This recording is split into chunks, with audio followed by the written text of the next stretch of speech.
Yeah, that's not how I want that to go. That's for sure. It's not great.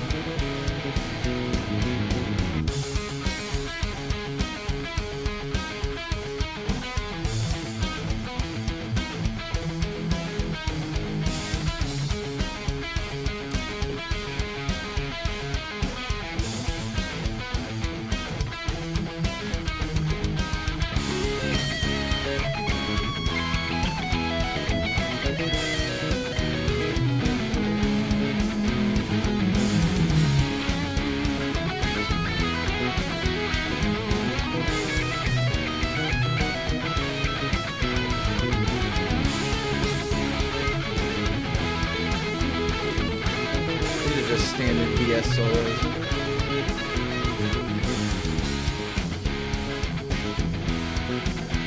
I doubt anybody watched this part back. Just skip through the starting scene part, but it's like random recording stuff, Easter eggs for you, and that song yet again. All right, let's get started. Hello. So that does not look like very good quality. Let's hope that you guys weren't watching. Oh yeah, okay, we're good. Excuse me. That looks okay, right? Yeah. All right. So, I'm definitely gonna get into a very, I'd say very, probably like medium in-depth modes talk. I've been watching. I think like at least from most of my students, I've realized that's kind of like the biggest like barrier they have on guitar is like thinking modes is this ethereal thing that lives out there and only some people know, and like they talk in that modal talk like, oh, that sounded like Dorian, not really knowing how to quantify what that means. And then this is not to take away from any other guitar player, but it seems that when you get to a certain level of guitar, I think a good example of this, and again, not taking anything away from this amazing guy, but Vinnie Moore has he put a video out probably like when I was like 1 or 2. I mean, I think it was like mid to late 80s when he put this video out. And even to this day, if I go and watch the video, I'm just like, why are you doing it like that? He tends to play these shapes differently every time. Like maybe, or I should say, in the best way to think about that is he starts the root of those shapes on a different finger on a different string every time he goes to play. He's playing the right notes, don't get me wrong. But that only serves, I mean, I guess that's his own in his own practice, trying to expand, or maybe he just doesn't need to think about it as much, and he can easily do that. But for people who you're trying to teach, I think it's important that you establish some basic shapes. So anyways, we'll get into that. I'm going to talk at length about that and about how you can unlock your fretboard in one simple way. And I mean completely unlock it. As long as you keep a couple simple rules, which guitar, as I always tell my students, is really the best thing to do with guitar is ask yourself the right questions. And if you can ask yourself the right questions in a way where you can start at ground one and say, well, if I know this, then this is this. Okay, well, what can I do with this? Okay, well, then what's this? And you kind of keep that running thing going on, that process going on the whole time. You really can't miss, because the guitar is not going to be wrong. An example of this might be working up a simple position where, let's say you have 3 notes on a string like that. And you might say to yourself, I want to go to the next position. Maybe you say you want to go to the next note, right? Well, you have to ask yourself the right question. Well, what notes do I have? Well, I have these 3, right? So, okay, well, if I go up 1 note, what note am I going to? Well, I'm going to this one, right? And then furthermore, what note would be next? And what notes do I play next? Well, you already know one of them. And then we could make an educated guess at what the next one's going to be, right? Could be this one, I guess, but generally you won't find chromaticism in major and minor scales, sorry, right? And so the guitar is instantly going to tell you that would be the next shape, right? And kind of keeping this process of elimination going is kind of how is really what the trick is, I would say. So I'll get into that in just a little bit and play a little bit first. It's a little bit of a new pedal day for me. I'm gonna I'll probably cut this up, probably hear me like retake. I'll say the same thing once or twice sometimes. So I'm gonna chop this up and make a video out of it. Actually, I should start a recording now. All right, so I have replaced my trusty. Oh, and technically it's not mine; it's my brother-in-law's blues driver. Let's get something on it. These are our stomp boxes, right? I guess you do step on them, so it's an inevitability. But this is the blues driver that he has let me borrow. It's actually an old one. This one says it was made in Taiwan, which I think they were doing in the 90s, maybe early 2000s. But it's probably from like 2001 or something. And for me, the blues driver, that's what I like to set the amp to a pretty gained up setting. I can't turn it off right now, unfortunately, with the pedal that I'm using. I'll get to that in a second. But I usually set the amp, so I'm using a Marshall TSL 100 right now. And I have it set on the crunch setting, or the crunch channel, with the gain about halfway up, maybe just past halfway. So I get like probably the AC/DC level of gain. But that being said, though, I usually like to use a blues driver with the volume turned up quite a bit. What's up, Jimmy? Glad to see you, man. With the volume turned up quite a bit, and then the gain turned down almost all the way. And that pushes me over the edge and still allows me, because the blues driver is really great about cleanup. So if I have my volume on 1 or 2 on like a split setting, and I do have something like a blues driver on right now, I still get a really nice clean sound.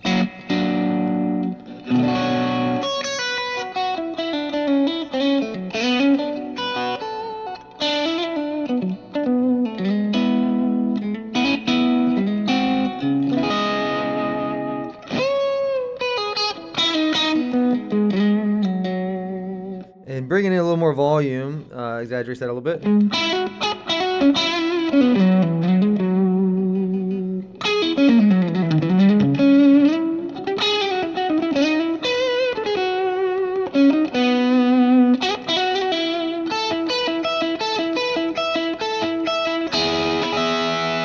Which is really nice, right? But I'm one flick away and a volume roll away from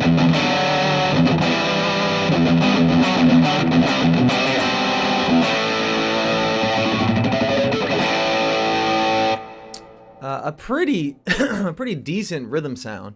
A good example of this, I guess.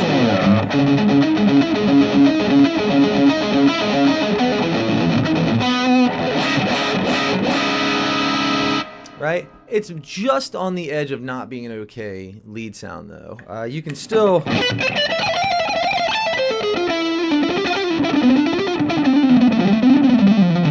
It doesn't cover the gaps quite as well as, or it's not quite, I would say it's not quite as forgiving as putting on a little more distortion would be. And the cool thing is the pedal, my new pedal day, it is a Boss Yngwie driver. So, like I said, replacing the blues driver, because this is my brother-in-law's, I gotta give it back to him, and I wanted to just get another blues driver, and I was looking, I was like, well, why wouldn't I get the Waza version? That would just make sense, wouldn't it? Get the Wazacraft version, have the extra custom switch, which they say adds a little more bass in, takes a little bit of that top end harshness off.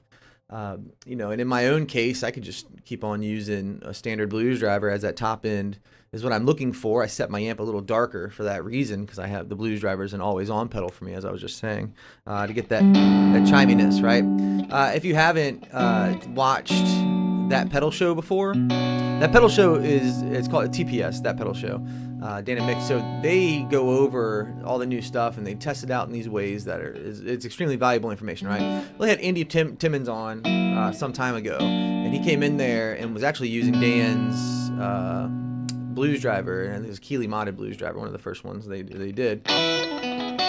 And he made Dan cry by playing a song. He played I can't remember. It was he's got an album that came. Andy Timmons had an album that came out. It was like a tribute to Chopin, and it was really, really great. And he made Dan cry, and it was really a beautiful thing. Of course, I think, in my own opinion, his Halo Echo was doing a lot of the heavy lifting. It just paints this like huge tapestry of delay and immersion that is hard to escape. And especially, I guess, like when Dan was sitting right next to the speaker, and even Mick was like, he was pretty taken over by it too. And the cool thing is, it was the blues driver he was using on a pretty heavy setting, but with the volume back on just the neck pickup. Well, of course he's got like it is, I guess, technically a humbucker, but it's a low output single coil sized humbucker, and so it's got that stratty kind of thing. In my own case, I'm doing that same kind of thing with a split here. This middle position on this guitar is the two inner coils. And if I want to roll some of the top end off, I can just use my tone knob, but I'm not a tone knob guy. If I didn't want to, I don't want to mess with this guitar. It's too good right now. I mean, I guess I'll get the itch one day, but I would just take this out of the circuit altogether to get it even just a little bit brighter. But I don't really want a hole in the top. It's a beautiful top. Anyways, so the blues driver serves its purpose really well for that. It's also a really nice, like, voiced pedal, in my opinion.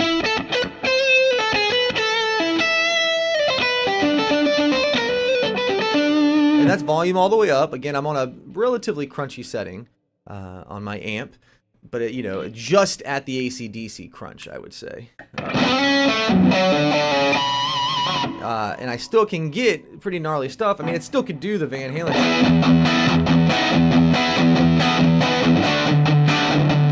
But it's a little too midsy and a little too, it's really good for the bluesy thing. Like if you wanted to bring in, maybe we went from like we did like a Hendrix thing.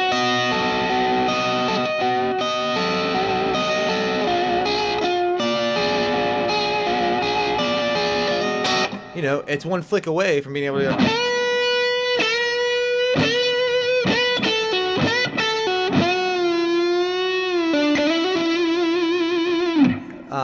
And it's not too much, right? But if I switch it to the Angry Charlie mode, it's definitely...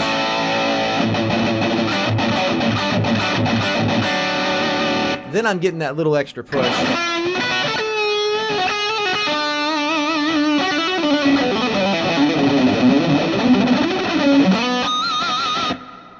Definitely getting a little extra push. So I am in love with this thing. The Angry Charlie cleans up okay as well. It's a little too dark for me.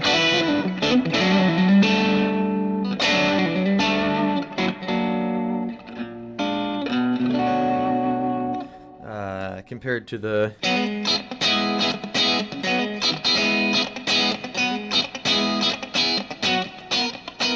it's got like a chimey thing that it does, right?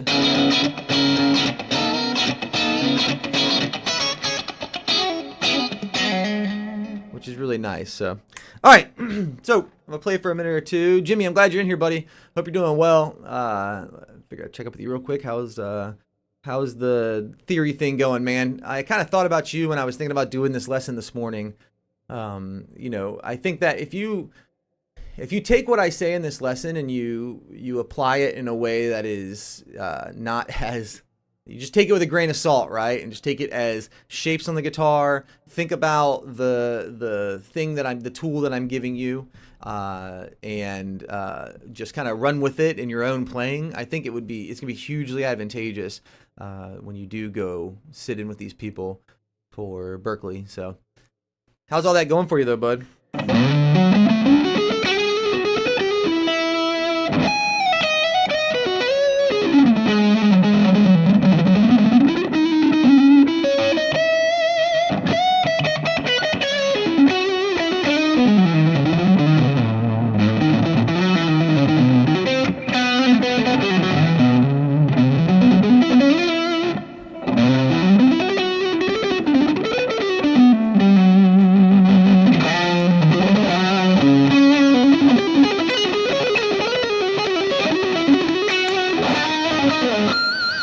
We might have lost little Jimmy here.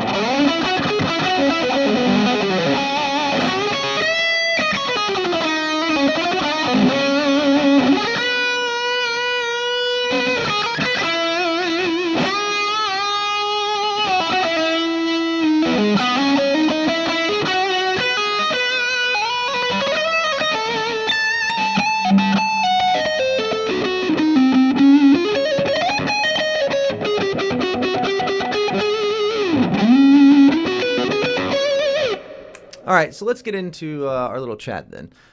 So let's talk about these. Let's talk about these modes then. And I'm not sure the best way to go about this, but maybe I'll just bring up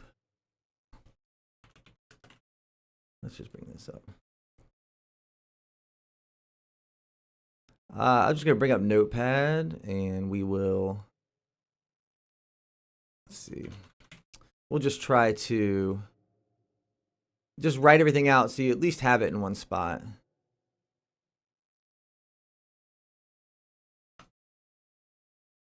All right.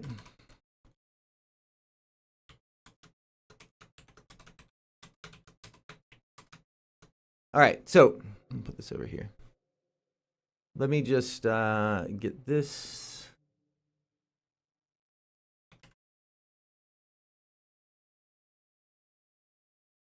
All right, so I'm going to make that so it's a little bit more visible for you guys, like so. Boop. There we go. That might be maybe a little bit too big. I'll transform this window real quick. Bear with me. So what we're going to do is we're going to talk about the what I would consider kind of dumb stuff first, right? All these words and names for things that we have in theory tend to turn people off the most, and I think the main reason for that is because they're not really applicable, right? The names don't have a reason for them, at least that we are aware of initially, right? Nobody's telling you why Ionian is the way it is or why it's called Ionian. I'm sure there's a reason for it. Not that I know of it, but I think that generally people are going to approach this and be like, well, how am I going to remember that? There's no quantifier there for me. Jeez, that's going really big, isn't it? Sorry. Sorry, I'm just you got to guess with this. This is a tough thing to do to transform the window. Okay, that should be good for right now. Hopefully that looks okay to you. So what we're going to talk about are the names of these modes, okay? The way that I always learned and taught my students to think about this is the same way you do anything, same way you learn the strings, like Eddie ate dynamite, goodbye Eddie, or anything like that. You have to start with some memory tool to help yourself remember this, right? So I would say the best way to remember this is going to be I don't paint like my Aunt Lynn. I think that's a good way to remember. I can't remember what the word for that is. But yeah, it's a way to remember. Just remember the names of the modes. Not that it's hugely important, but when you move forward from here and you're looking them up or looking up, trying to check yourself, if you go to type it in, you're gonna need to know the names. So the first name, it's like I don't paint like my Aunt Lynn, right? Ionian, right? And then we have Dorian, Phrygian. I really hope I'm spelling these right. Lydian. And the way you can remember the two L's, Locrian, which is going to be the other L, is always, it's a weird scale, and everybody talks about it, and it's kind of a weird word, right? We have Lydian and Mixolydian that's going to be right next to each other. And so that's an easy way to kind of remember that L is going to go there, and Locrian is going to go at the end. I think that's how you spell that. This might be spelled wrong. I'm so sorry. Locrian, I think that's right. So these modes, these names, we don't have to move past just knowing them or know that they exist in a way, okay?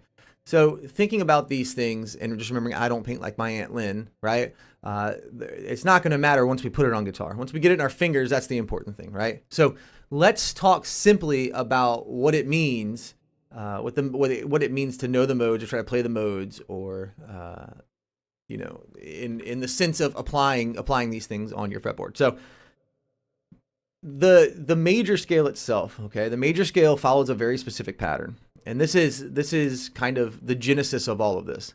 The major scale, the way we need to think about the major scale to remind ourselves is to think about C major. And the reason we think about C major initially, okay, this is not all the time. We're just taking something very simple here. We're trying to make ourselves a tape measure, right? That we can go and we can apply elsewhere and measure and mark, right? That's kind of how you should think about this. We're going to go take this tape measure after we make it, apply it to other situations, and then gather information based off of what we know on our tape measure. Our tape measure is going to say whole, whole, half, whole, whole, half. And the reason it's going to say that is because that is the shape of the major scale, okay? So let's talk about C major for a second. Just as a genesis to this whole thing, and I think that's a good way to put it, I'm I'm just writing that down real quick so we can put this other C in parentheses. As a genesis to this whole thing, okay, the C major scale has no sharps and flats. That's just take that as a fact, and we can move on. Now, we need to analyze what that means. We are interested in the shape of the scale, and what I mean by the shape is I mean the space between the notes, okay? So the space in between these notes is what we're going to put on our tape measure to go and apply elsewhere, okay? C to D, E to F, right? These certain situations we're measuring, right? And we're trying to say, is this a whole step or a half step, okay? And the reason I bring up those two is because C to D is a whole step, but E to F is not. It's a half step, okay? If you haven't made this connection yet, that's the reason why in every octave on the piano, there's 2 black keys that are missing, right? That is E to F and B to C. And in those situations, we have half steps. Everything else is a whole step, okay? So that means that the shape of our major scale, if we consider C major as having no sharps and flats, right? We have C is going to be a whole step to D. D is a whole step to E. E is a half step to F, okay? And we're going to continue this pattern, okay? All the way down until we get back to our octave, okay? So, of course, the final note in C, the 7th note, the 7th degree, we call these degrees, okay? C, D, E, F, G, A, B, right? B is our 7th degree. When we go back from B to C, of course, that's a half step. So we take this here, okay? We take this pattern here, whole, whole, half, whole, whole, whole, half, and that is the shape of our major scale, okay? It doesn't matter for us as guitar players. It does not matter, okay, that you know the particularities of the key you're in as far as what the sharps and flats are. The guitar will tell you, okay? The only time this gets tricky, and I'll just pause it with this, is that you have to remember that there are sharp keys and flat keys. And what I mean by that is it gets a little tricky when you get into things like A sharp, okay? Because a whole step from A sharp is what? C, right? But we have to have every note in the scale represented, okay? We can't just skip B. It doesn't work that way. So that means that we have to have some sort of B that is a whole step away from A sharp, right?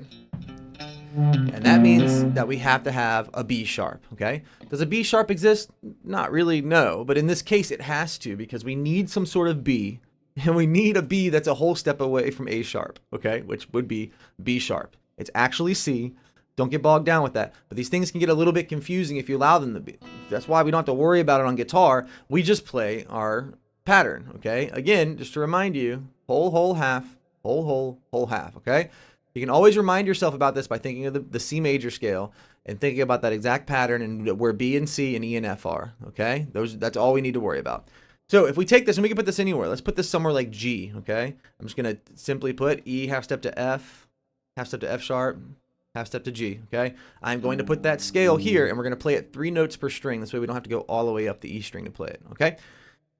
Starting on G, taking a whole step to A, and then a whole step to B. Now, I could keep going on the same string. With the cool way the guitar is tuned, we don't ever really have to go further than this if we don't want to. We can just go down to the next string, because here is our B to C, just like here is our B to C. This is the same note. That's how we tune the guitar. That's why you go to the 5th fret to try to tune the guitar. Of course, everywhere, except for the G to B string, which we have to contend with that B being a half step. There's more proof right there. And if that doesn't make sense to you, it will in time, I promise. So now, because we know the shape of our major scale, we don't have to think about notes at all, okay? No worries, except for we found where we want to start. We want to figure out what the G scale is, the G major scale. So boom, there we are. Let's apply our scale, or apply our pattern here. Whole, whole, half, whole, whole, whole. See, I did a whole there this time, and you don't even have to think any further than, well, this was a half, so obviously this would be a whole, right? And that's the way you can think about it. You don't have to think any further steps than that. Whole, whole, half, whole, whole, whole, half, right? And there, I've reached my octave, okay? And now we can ask ourselves, well, what notes are we playing here, okay? And so then we can think about what the whole steps and half steps are, or if you're familiar with the notes on your fretboard and you've thought about it enough, you'll know that instead of having instead of having, just like C, having all whole notes, i.e. not sharps and flats, we actually have an F sharp here, right? Little tricks like this help too, knowing the octaves on your guitar, right? If it's easier to find that a whole step from E is F, right? And then just looking at your octave, that's a very helpful thing to do. My point in telling you this is that we can always play this shape right here and find out what the notes are. Or maybe we just don't even think about it. If we find, if we're listening to a song, and there's a song that comes on, and we do the old test on the low string to see what key we're in, right? And we find that, let's say we're here, okay? Or actually, even better, let's say we're here, okay? And we're playing something like this.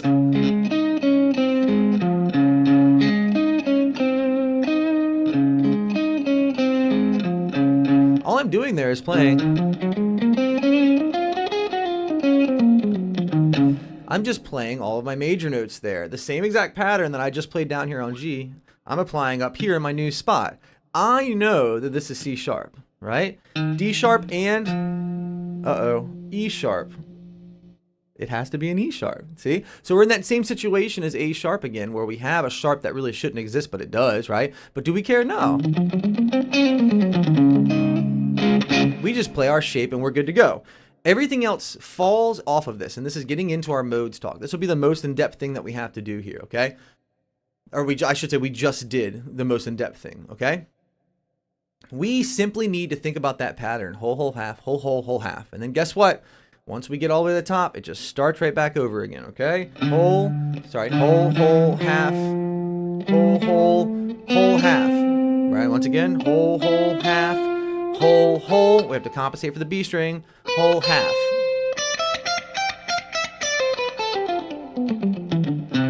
Right? The key to this is knowing that the cool thing I should say is we don't even have to think that far after this moment right here. That was like a due diligence talk that I just gave you. A due diligence in the sense that you should know those things and you should have that foundation before you go any further so you can check yourself on these things. However, the main thing that you need to remember on guitar is just that shape. Simply put, two whole holes, okay, that's what we'll call this position because there's two whole steps, right? Two half holes, and then two whole halves. If you remember those shapes in that pattern, you'll always be right, okay? The only thing missing is that beneath these two whole holes, if we had another string, there would be one more whole hole. That is to say, if I started on my second whole half, like if I got all the way to the top on my second whole half up here, okay, the next thing that would come would be a whole hole because the pattern just restarts, right? So if I started it here and went to my whole hole, I would have two more whole holes to do. And then I'd have my two half holes, okay? So you can never miss with this if you just keep that pattern in your mind the whole time, okay? That is what all of the modes are, okay? Now, to talk about modes in earnest, we would have to talk about very heavy context. You know, and that obviously will come with time. You'll need to know the scale, the chord that is based off of every degree of the scale, which is relatively easy to do, and we can talk about that in another lesson. And if you paint this heavy context, if I went like a...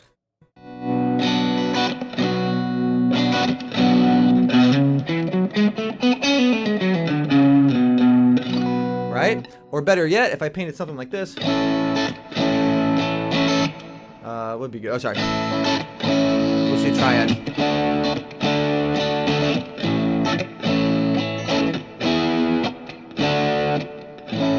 Right? If I played something like that and then played,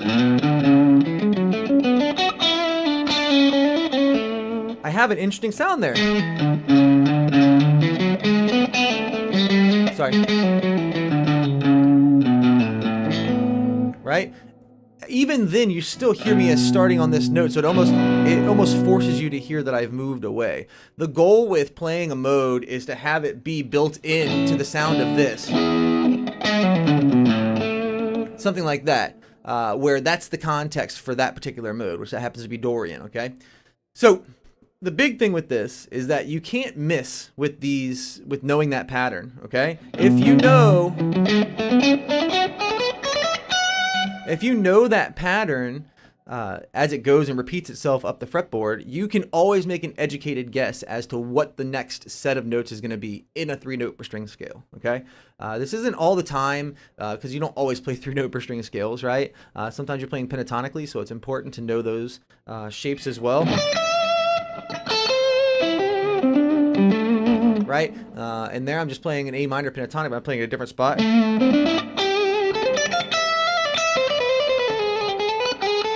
And of course, now I can play some modal stuff.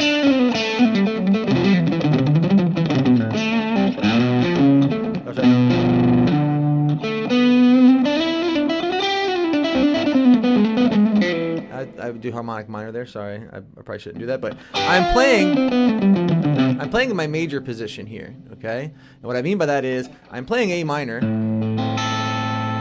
which is the relative minor to C major. Okay, that just means that it is the 6th degree of C major. Okay, and so this shape, I have C in my pinky here. Okay, so I can just play my normal shapes, that my 2 whole halves, right, and then I have 3 whole holes.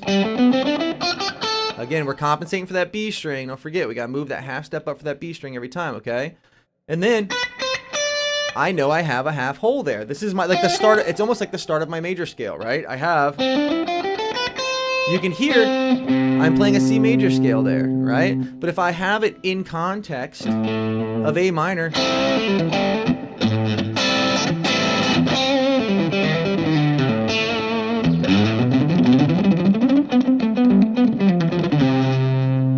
I can obviously force it to go to C, and now we feel like we've reached a resolution here, right? But if I just play those notes and I try to be careful about how I'm resolving or the notes that I'm giving most time,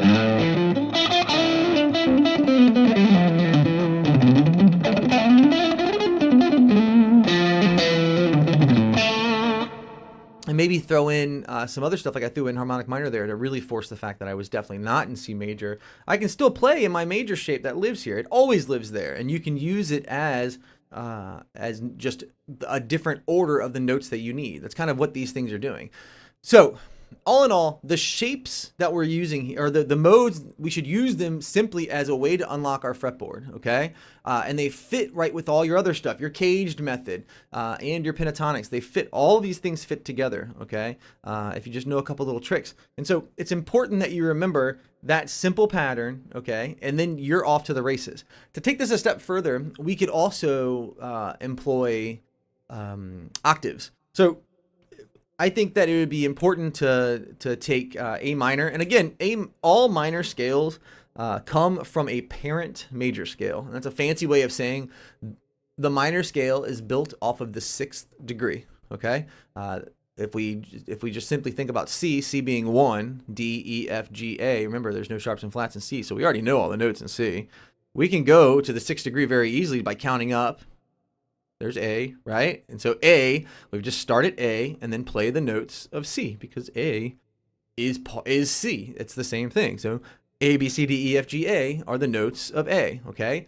And a simple way, so you could, now you're probably thinking to yourself, okay, well, great, now I gotta go find all those notes. No, we just take the pattern again. We think about that same exact pattern that we had before, okay? And instead of starting on 1 up there, we start on 6. So we have, instead, we have whole, half, oops, let me do it this way. And then we start on our major scale again, whole, whole, half, whole, whole.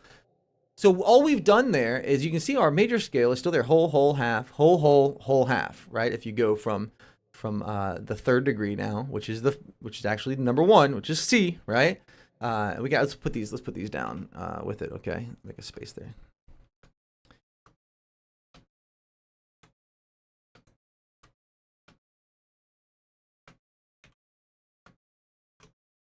Right? All I've done is I've just started that pattern on A. That's all I've done. A being the 6th degree, okay? Now, the cool thing is here is technically we're playing a mode, because we're playing the Aeolian mode. Remember, I don't paint like my Aunt Lynn, right? A being Aeolian, okay? We're playing that mode just by moving the pattern around this way. The notes don't change, because that's what modes are. The modes are the same scale starting on a new degree and coming back to that degree again. In this case, starting on A and coming back to A using the same notes. The way that looks on the fretboard is like this. We start on A, whole, half, whole step. Remember, between the strings, we had those a half step, so this would be a whole step, right? Whole, half, whole, half, whole. There's my A minor scale, or my A Aeolian scale. Those are the same. That's the same thing. There's no reason to think about those as being anything different. Now, to get longevity out of this, we could keep going based off of the fact that we know what happens after we play 2 whole halves. We have 3 whole holes, right? And then we have a half hole, or we'd have 2 half holes, right? We know this pattern now. We can always know what's going to come next as far as 3 note per string scales are concerned. We have the right answers. We just have to think about it enough, okay? And it doesn't take you really beating your head against the wall thinking about theory to get there. We've already done that over the past like probably 20 or 30 minutes in this video. And that's really all it takes. So now what we're going to do is we're going to think a little bit more guitar based here, okay? To find your octaves, if you're basing these off of, and pretty much anywhere you want to go, you can always find your octave, except for on the B string, remember? You can always find your octave one fret over, one whole step over, and 2 strings down. So I'm going to go whole step over from A and go 2 strings down. And boom, there's my octave of A. A simple way to check yourself is if we can play whatever scale you want to and get up to the octave. Right, there's my octave. Also, you can think about the power chord, okay? I'm sure you guys, if you've played guitar for any amount of time, you know the power chord. And the power chord is used by everybody. And the main reason I surmise why the power chord's used so much is because it is an ambiguous chord.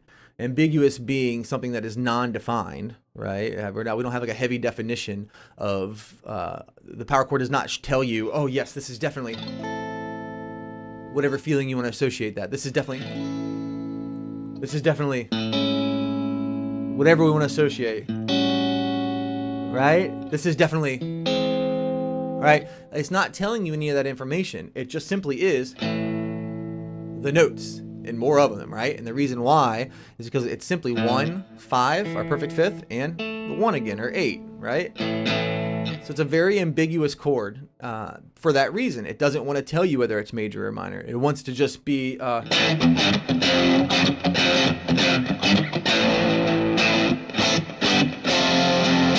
this song would sound different if I made those chords contextualized, right? Instead,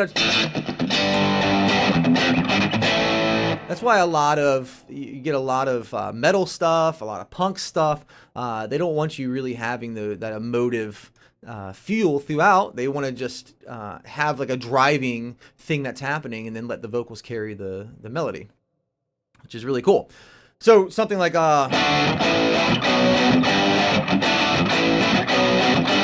right? If we did like a reggae version of that, maybe they would want you to have the notes, right?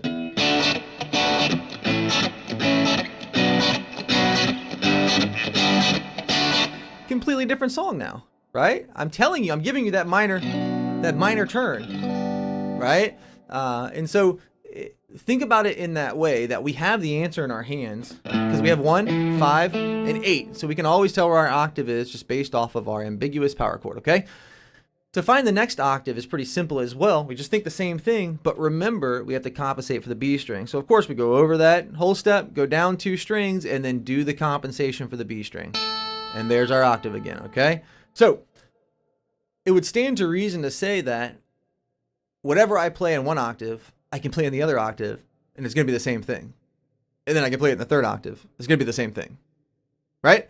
So what I do here is maybe we just take the first 6 notes of A major. Remember, whole, half, whole, half. No, I'm sorry. Whole, half, whole, half, and we'll just stop there. Right? So we'll just take those notes. I know where my other octave is, so I can just do the same thing again here in this new octave. Same thing. Find my octave, do the same thing. I'm already starting to unlock the fretboard here. I've already gone from this fret all the way up here to this fret. That's a giant chunk of the fretboard that I now have available to me. All those 6 notes, right? 18 technically, right?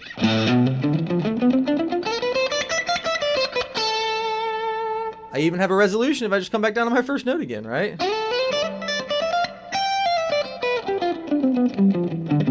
And this works for every, if you want to call them modes, that's fine. But this works for everything. All I've done there, even if we don't think about them as being modes, is I've moved my first finger to the next degree, right? And then I know this has to be the next note. And I know that I'm not going to play this, and I'm not going to play this based off of the information I gave you earlier, which there's only really 3 shapes we're going to play: the whole whole, the whole half, and the half whole, right? So it has to be this shape, right? And guess what? It's the same on the string below. We're playing on the 7th degree right now, which is what Locrian's played on. Technically, this is Locrian. That's how that looks, right? But the way you should think about it is I'm working my finger positions together based off of what I already know off of this, okay? And then when I keep going, I know based off the pattern I gave you earlier, it's got to be 2 whole halves, right? However, I know that's just the 2nd octave of what I've already played, and we're in the same scale, so it's not going to change. So I've already unlocked another chunk of the fretboard. Next octave of that same one.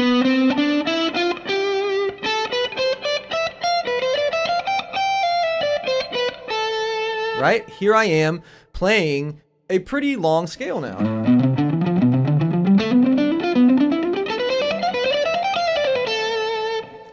Just applying this simple method at first, before you really understand or try to understand, there's no reason to try to understand or push any further past that. We are already playing a huge part of the fretboard, and then we can already start utilizing the technical things we've been working on, which is really cool. So I think we'll put a pin in it there. All these things expand, of course.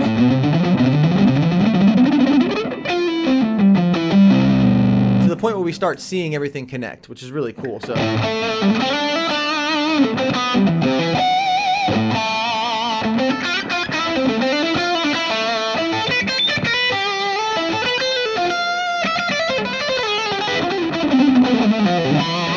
And see there, I'm playing my D shape. Or my C shape, however you want to see that, and that's based off my cage method, right? My D shape, I made it D minor, and I moved it up to where it's A.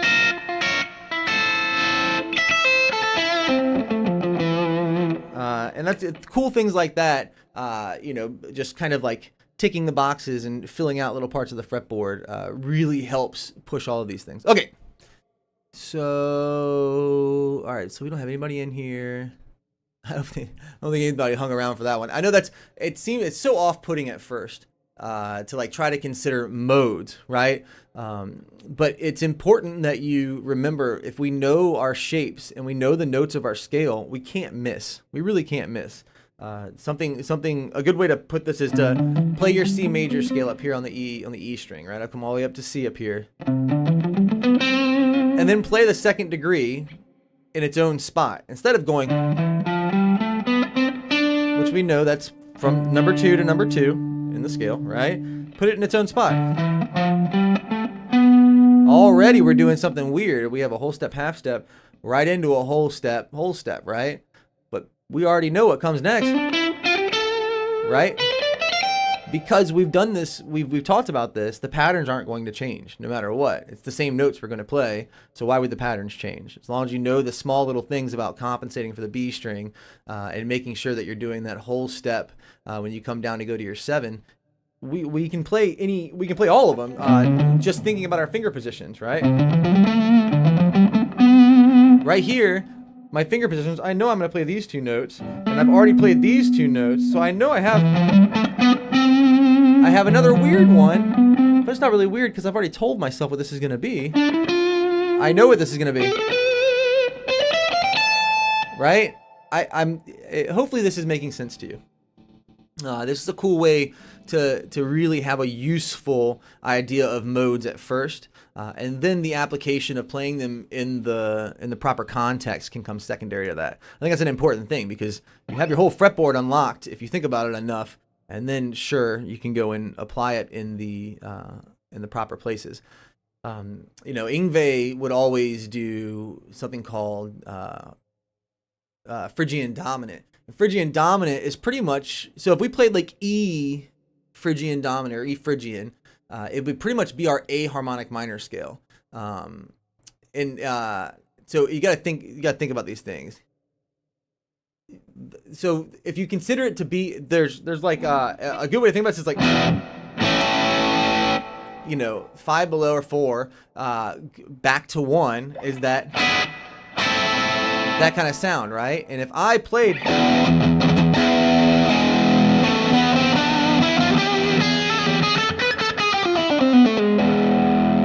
that's what Phrygian sounds like. That would be a good contextualized version. And that's why everybody calls it like the Egyptian scale, because that's what that sounds like.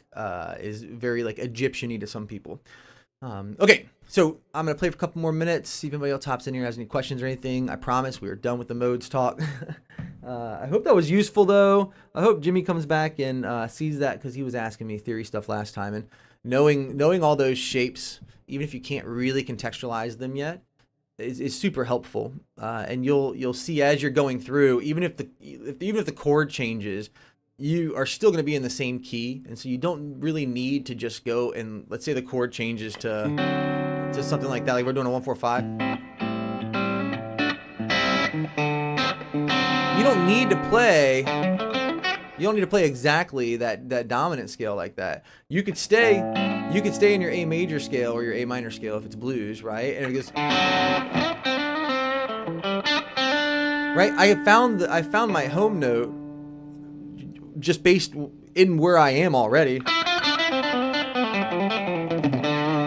So it doesn't matter the notes that I play in between there, as long as I'm contextualizing it to be over this chord. I can still use all of my normal scale patterns. Okay, that was the last thing, sorry.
Actually now too.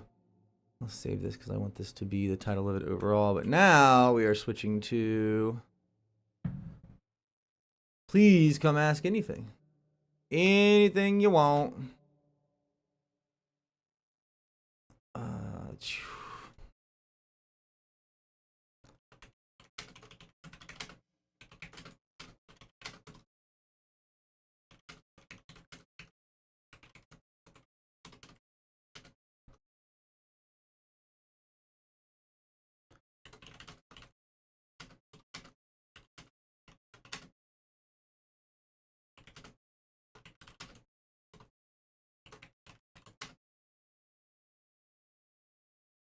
Who else? I'm trying to put names in there as well to pad it out so people know kind of the style.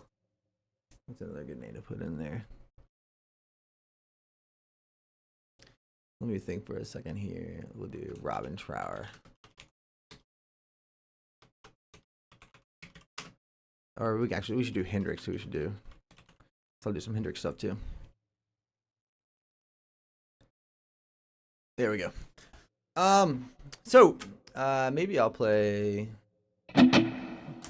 Let's look up a Hendrix thing real quick. I'll have to cut this part of the video out probably.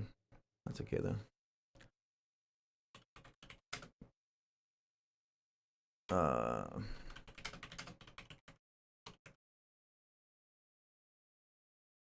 This is a cool tune. All right, so let me put this on screen and then I can comment on it. I gotta pause it a bunch though too. I don't want big. There we go.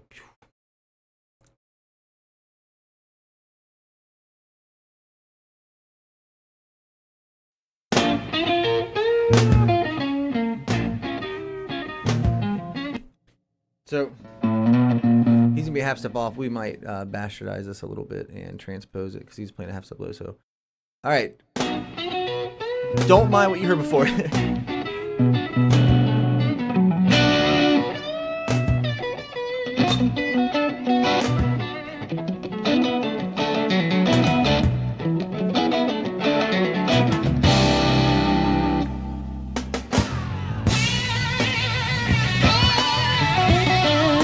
So let's talk about that little lick then first before we get too far and before I get really called out. Pretty simple stuff here. It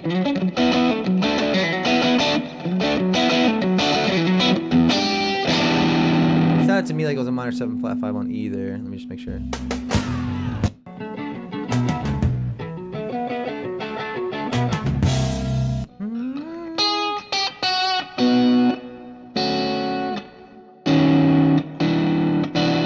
Maybe it wasn't. That might be what it was.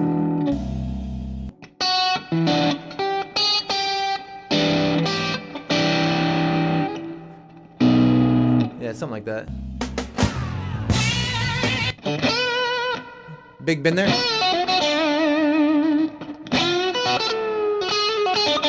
So we're just thinking B minor pentatonic right now, right?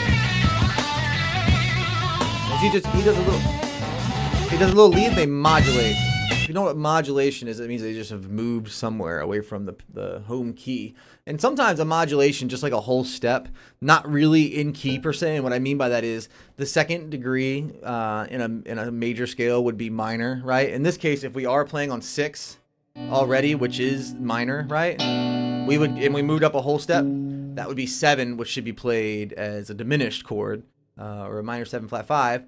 And or the cool thing is we consider that we're starting on 2 and then going to 3, which would be minor minor, which means that we would be in A major in that case, right? Fanciful talk to say that it always is a little jarring to just modulate like one step and do the same thing.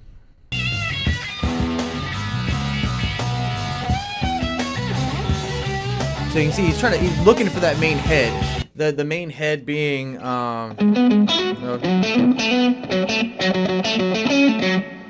it? Yeah. Is that right? Oh, I gotta remember what key it's in. Sorry, I don't remember if he does go up a whole step or not.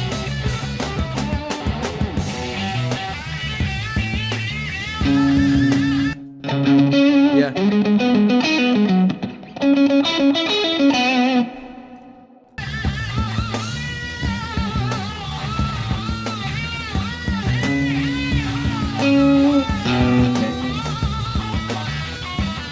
For a little bit. I don't want to get dinged too much here.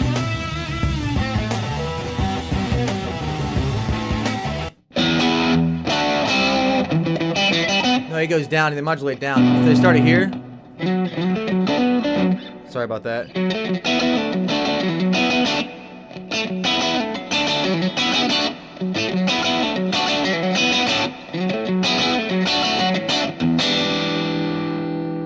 And of course his little solo.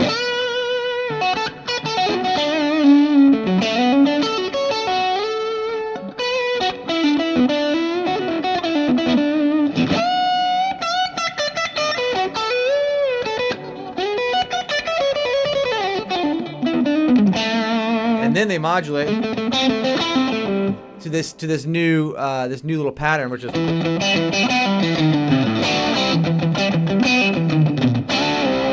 really cool lick. I talked on a live before about this particular piece because this is, I think, a pretty big turning point. Let's see. Let's look up the timeline. Actually, let me hide this for just a second. Let's look up the timeline of this. Let's see. Timeline of Humanity, Jimi Hendrix. I love it. Born in 42, died in 70. Okay. Oh, cool. Oh, this is really cool. I'll share this. Boop. It's a little cut off. I think it's all right. So here we go, 1959. So that's the Velvetones, Army stuff before he gets kicked out. So then 64 and 65 were big. 66, there it is. So in the middle of songs, live performances were included in Woodstock. So Band of Gypsys. So here we have 1970, that famous performance of him playing in Hawaii, right? I think that's what they're saying here. I know it just came out not that long ago. 1970. This is reading like a report. There's a big gap here. They didn't give me anything after 66. Oh, here we go. Yep, that's the Clapton nightclub experience there. So Jimi Hendrix Experience broke up in 1969, right? And so then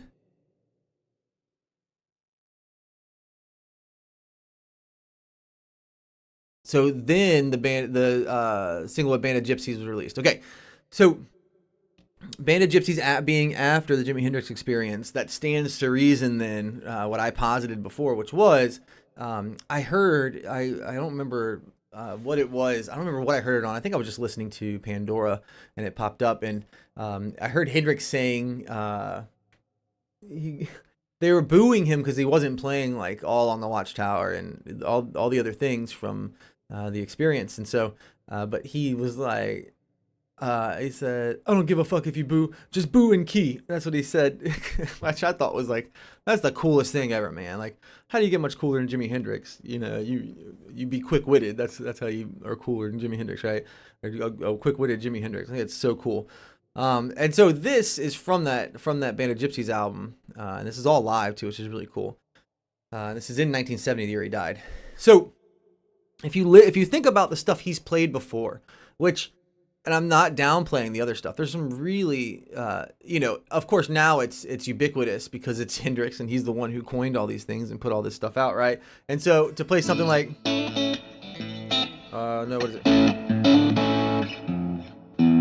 Oh yeah, sorry.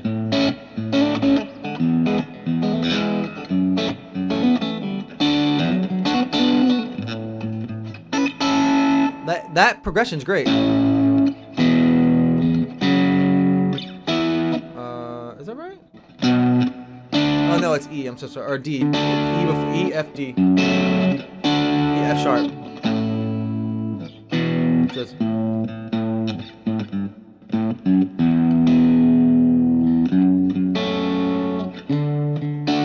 It's a pretty standard progression, but of course Hendrix doing his.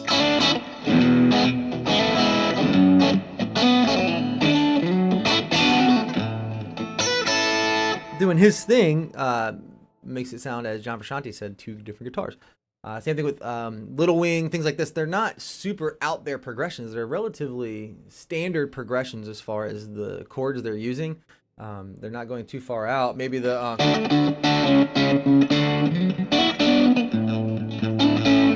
we get B minor this time, right? But look what we've done. We're going, which is the every song in the charts right now, every pop song has that progression. That's every single that's like Don't Stop Believin' is that, right? Every song's that. That's what there's a band called Axis of Anyone, I think. This is a video from years ago, but I remember my music theory teacher showing me this, and they played like a ton of different songs just on those chords. But we're there, boom, just to prove it's super standard progression, right? Listen to what he's just done here. He's in B minor at first.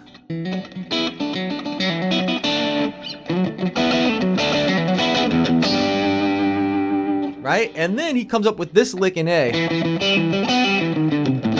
Why would he stretch up to 9 up there, right? Which technically it is, right? If I'm playing an A, 9 is just 2, which is B. He's grabbing B, right? Which that's outside of what you've ever heard him do before. and proves to me that he was making this sort of like trajectory. He was on this trajectory of getting better and progressing as a guitar player, a musician, and a writer before he died.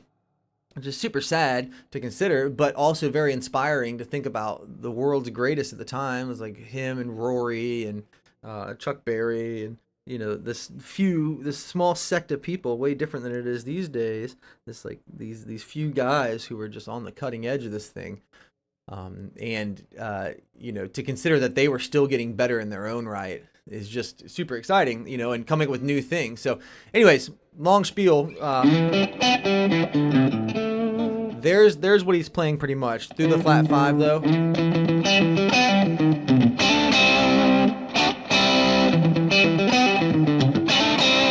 Super cool stuff. And if we continue here, you can tell he is beating the piss out of it.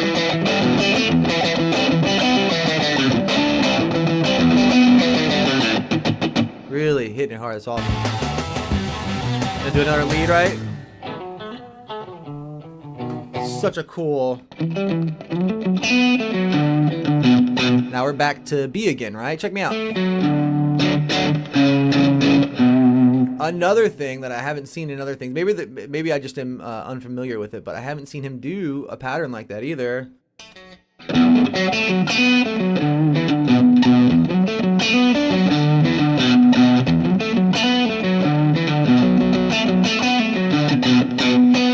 Super, super cool stuff.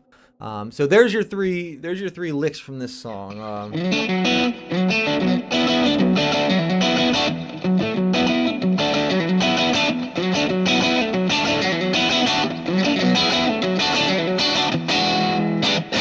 This is he's playing Diaz technically, I guess.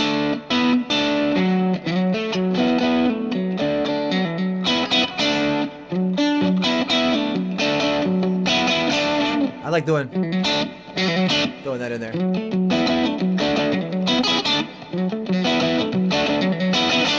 The main one, which I think John Mayer showed this one off too.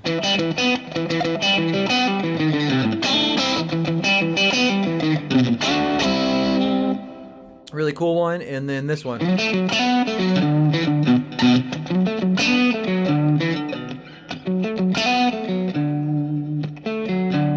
Really cool. Alright, so you want to maybe get a little bend here. Yeah, okay.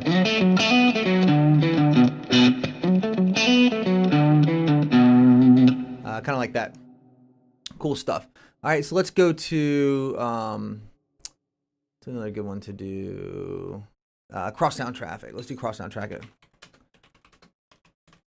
Oh, I put a space. This is a chorus off Electric Ladyland, which is this is a great album. If you guys haven't checked this one out, of course, everybody knows. I think it's like Let's Get Experience or something. Well, I can't remember what the first one is. Oh, the first one's like the one that everybody knows, but this is a killer song.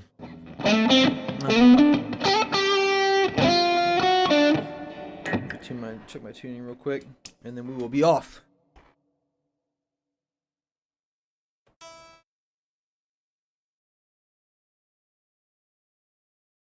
I got my pedal board right below my desk, which is so nice now. I don't have to keep turning around like I did before, like behind myself. Just makes things super convenient. So let's do.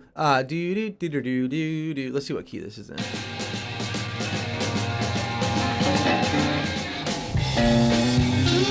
So we're going to drop this. Oh no, it's not Crosstown Traffic. It's Manic Depression. I'm so sorry. I get those two names mixed up. Very different songs though, which is funny. Oh, great. Yeah, that's what I wanted. So I was mixing it up. It is off of, is it Good Experience? Are You Experience? That's what it is. That's no reality. I'm so stupid. I'm just saying stuff into a microphone at this point. Sorry. So yeah, we're going to have to raise this one up too. I've already bastardized your ears. I'm so sorry, but we're going to put this one up. All this stuff's a half step low, so we tend to raise it up. I'm going to switch my guitars real quick. Let me put on the BRB screen. I'm going to switch my guitars real quick so I can play my Strat. For more than one reason, actually. I want to play, we'll do some Van Halen stuff next, actually. I should have put that in the title. Let me change that real quick. Yeah, we'll do some Van Halen stuff real quick. It'd be pretty cool.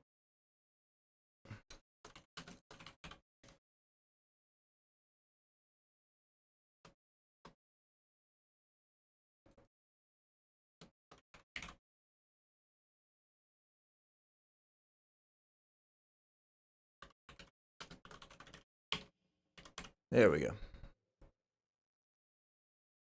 All right. Man, I put a muscle on my back so bad. I'm recovering. And it has been a struggle.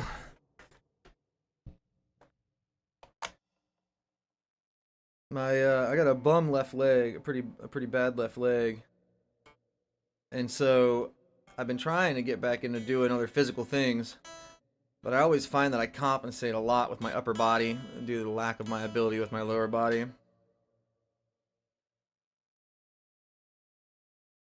With that being said, though, this is definitely the worst I've like racked myself up back-wise ever.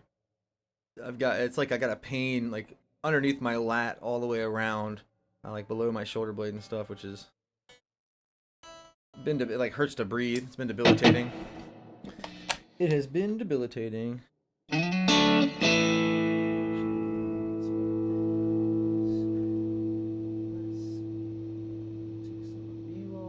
All right. Should be good again. All right. Let's see. Boom. All right.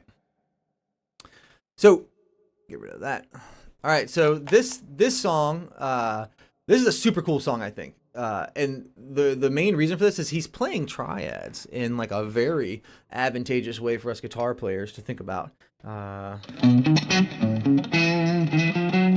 is it? I think it's an A, sorry. So he's kind of doing like another super standard progression, right? If I played just that for you,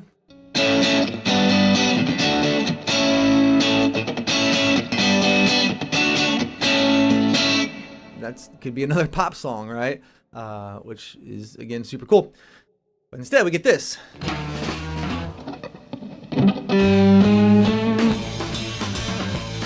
Now, I have a qualm with this initial playing.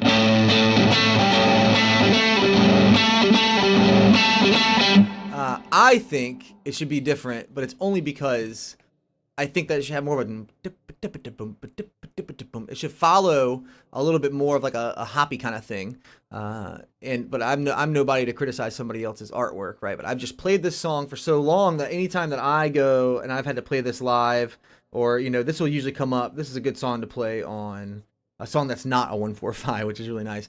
And it comes up a lot in like open mics and stuff. It'd be like, hey, let's do manic depression. It's pretty simple. And I'd show it, quick, and we just kind of go into it and wing it, which is always fun. And it's fun to do, again, something that's not just a standard, like, which is what you always run into at open mics. So, all right. So this first intro, pretty straightforward. Thumb over the top, of course, Mr. Hendrix style. Right? Could also just play the open string. We'll keep going.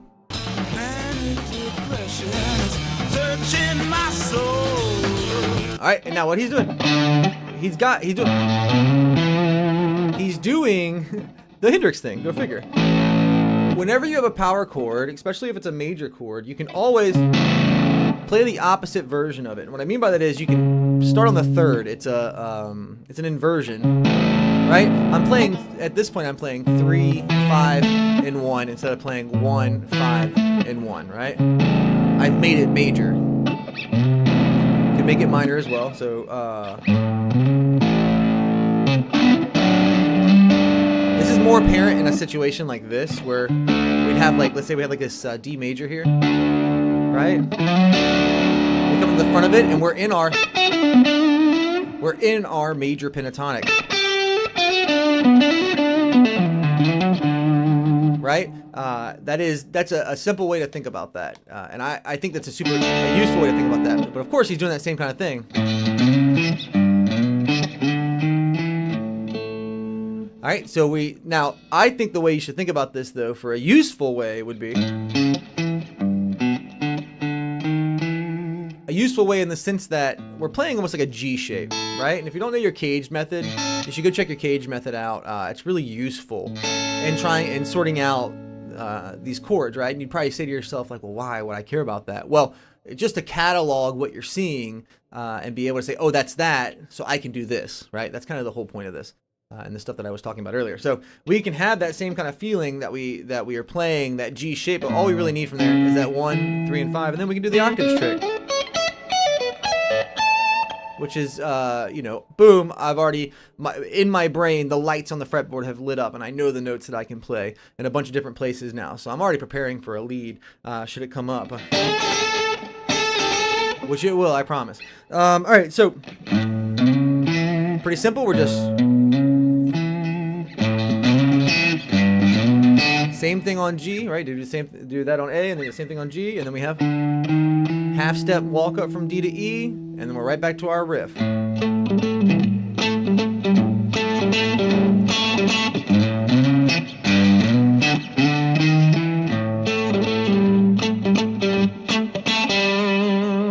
Really cool stuff. Now we can get to the part where I think that the main thing should be a little bit. I think the main head here should be a little bit different than. I think it should be a little bit different. I think it should sound like this.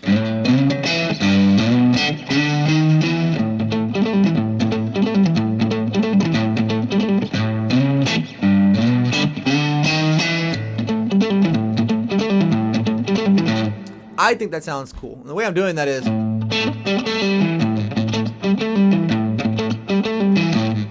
To have a little like triplet in there, triplet, right?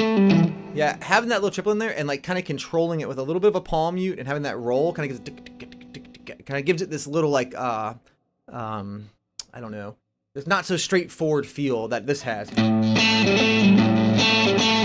Right, da da da. Or you get this.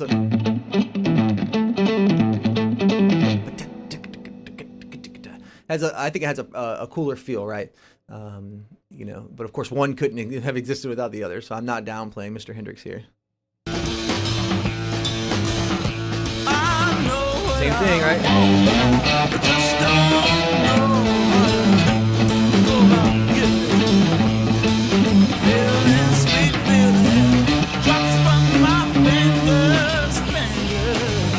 That's pretty simple. We're gonna go. I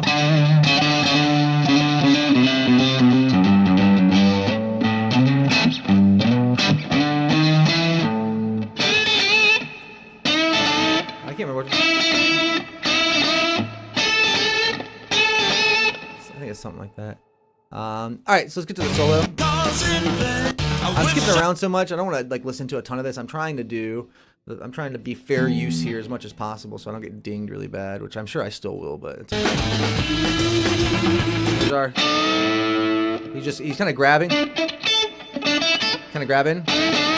That's like that's like the Chuck Berry lick. That's kind of what he's doing there. To C, to E.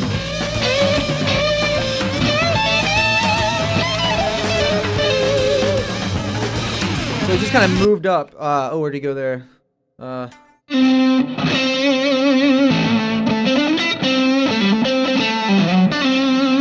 He's just kind of playing around in A minor at that point. He's kind of changed the feel of it now. We don't have that super major feel. Jeez, my wife just sent me a text message. Crazy long line. She's out at Kohl's right now. Crazy long line. Go figure, though. 'Tis the time of the year. All right, let's think about something else we can go over to.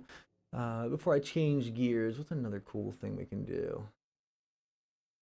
Another cool song. We could do Wind Cries Mary. I always think this is a really cool one because the way that he's playing it, I think he's playing a half step low, but if he wasn't, Even when he is, I should say. He's got this like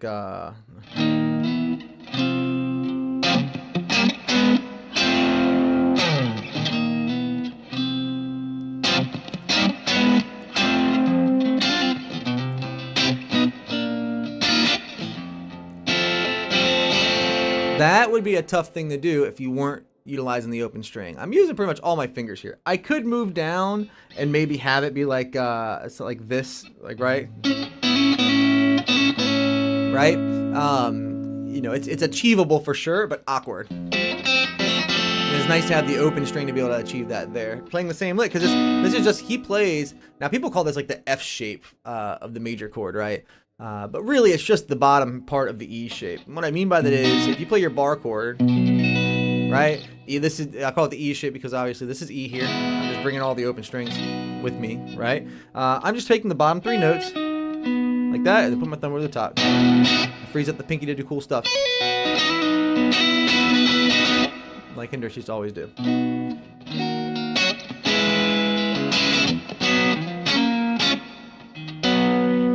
So yeah, so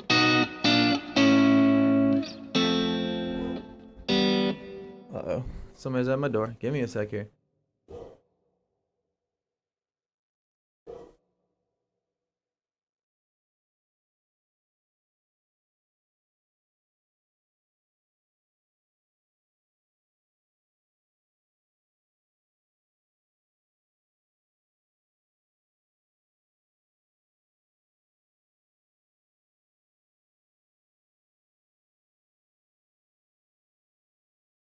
Just a dog walking down this, or lady walking a dog down the street. My dog's going crazy. Sorry about that. So yeah, again, the intro to this is pretty cool too. We're playing 2 notes on the same fret. It's like a 5th apart or 4th apart. And then we have the Hendrix thing, which is what I showed you before, right? If we, this is, we're doing the same thing twice, really. But he's doing it like this the second time. Right? We're in our major pentatonic. All starting to make sense, I think. So then we have, it's pretty much the whole thing right there.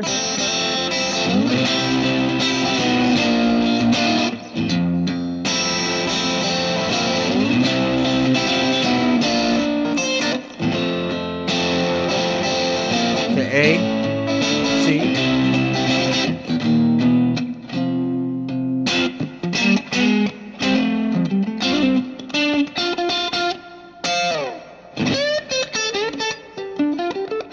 everything pretty much is in his major pentatonic there, and yeah. So what's another cool one? There is one. If you are watching and you have anything you would like me to cover, please type in chat. Let me know. I don't mind switching gears here and playing something else. I'm going to do some Van Halen. If not, we'll go over Unchained, which the middle part of Unchained, like the bridge before the chorus, is really tough, actually. Surprisingly tough. At least I was like, don't get me wrong, it's like all power chords pretty much, and he's in drop D, so you can, it's a lot of one finger stuff too, but man, you gotta be careful. And he changes the way that he comes into the song a couple times too, that I hear a lot of people mess up. It sounds off until you get used to it, for sure. Let me we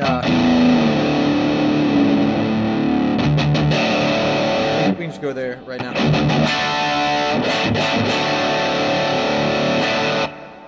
I'm just gonna double check that. No reason not to. I've got a tuner right underneath me now. It's so nice. All right, so we'll do Unchained,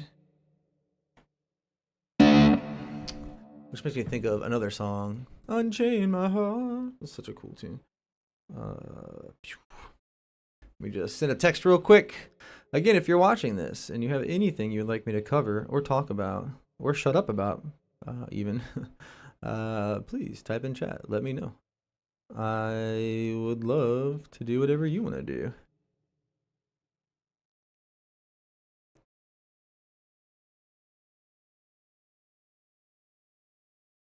Sorry for the silence. And we're away. All right. Yes, so we'll do Unchained first, but then you can just, if you have anything that you wanna do at all, please let me know. Type in chat. Let me know what you want to do, and we will pop right into it. Unchained Van Halen. All right. So I'm trying not to get dinked really bad, get copyright struck, which is an inevitability if I play this, right? So I'm gonna I'm gonna have to pause it a bunch and talk about it a bunch, which is what we should be doing anyways as we go over this.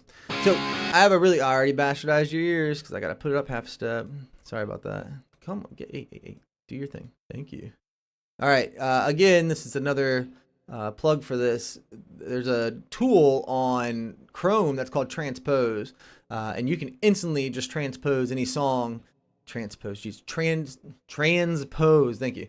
Transpose any song you want to whatever step you want. I will say once you get a few steps, it's tough to do. It's tough to really make sound good, but one or two, like if you put it up a half step or a whole step, is really not that bad. So Van Halen was always a half step down, so I've put it a half step up, and I'm in drop D right now. So this is take it up a little bit. So this little intro right here that we're hearing right now, he obviously, and you can hear him switch it on, right? So you'll hear, we'll do it. He does it dry the first time, right? And now listen to that chunk the next time, right? He's putting on his flanger for that second, or phaser, I guess, for the second one. And a cool way to get around that if you don't have a phaser like myself, you can just use the harmonics that are available to you on the guitar. I talked about this with Life's Been Good to Me So Far. I did the...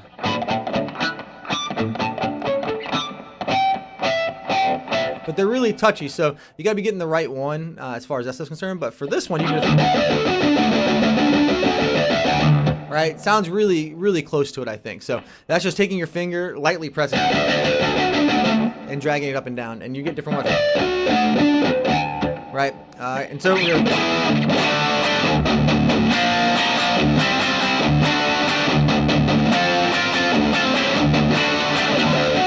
we can just throw it in there like that.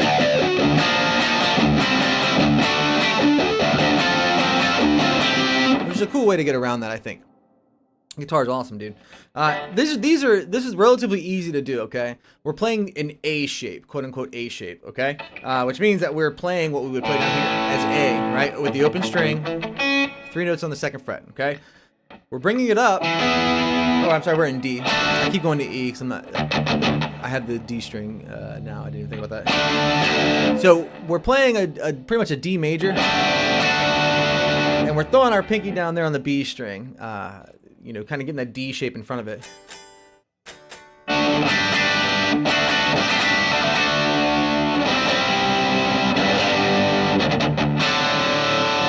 Right? So we have this. Same shape. Same shape. And then guess what? Same shape again. And then we do the Hendrix chord. It's just a C major chord pretty much. Again, that's just the bottom of your C major E shape, if you will. And we're just grabbing these. So it's right.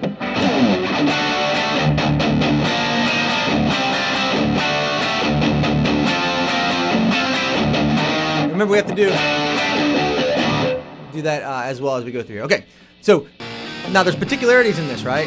So listen what he's playing here. So as we start this off, and before the drums come in, so right there, he's already doing 1 extra, right? Think about it.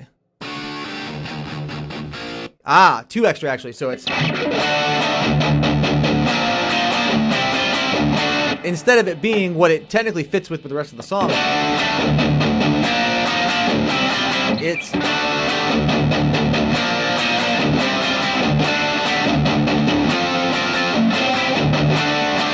and he changes it around right there. So take a listen again. So you're on the and there. So a good way to think about this is if you bob your head with that first little bit there, right? And I'll use my hand as a representation. We'll be on the up instead of the down. We'll start on the down, and then we'll be on the up, and then he'll change it back to where you're on the down. So.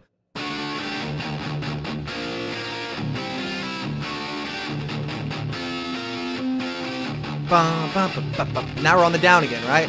We were on the up there for a minute, and he does that. He gets you off of it with 2 chunks, 2/8 those, right? And that puts you on the. It puts the rest of it on the and.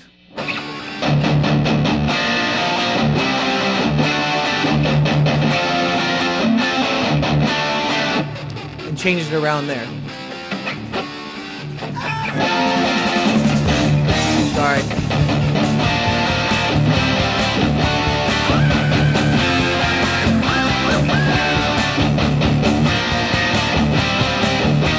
And that's the thing. I think it's a thing that people miss too in that situation. Every time my brain, I like have a thought that I want to do, I always mess up because I'm like, my brain's like, no, just tell him now. It's so bad. But the cool thing is that I'm sure that was intended. But how cool is that? He's like, no, the intro is gonna be on the and. But it's like you go and listen to some live stuff and they get off with each other. Which how could you not? I mean, you got like an arena full of people wanting to hear this thing. And like you're trying to hear the drums and the basses, you guys gotta lock up. He's gonna be on the and on the intro, and you all gotta come in together. You know, it's really tough. And I don't want to say they like mess up, but there's a couple times it doesn't sound exactly like the album. And it's like there's small wonder why, right?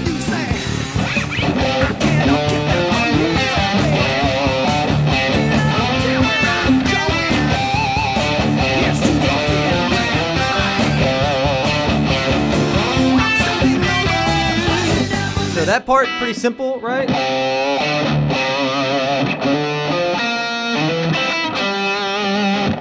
We're doing, guess what we're doing there? How cool is that for that to pop its head up here? Guitar is such a cool thing, man. Like it's pretty dichotomous if you think of like the bluesy style of stuff that we were just listening to as it compares to what we're listening to now, which is pretty heavy. You know, I wouldn't say it's like hard rock, maybe not metal per se, but we are playing drop D and we are.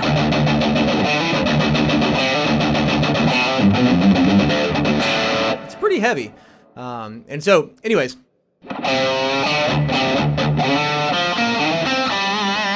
that's pretty simply just those 2 Hendrix shapes.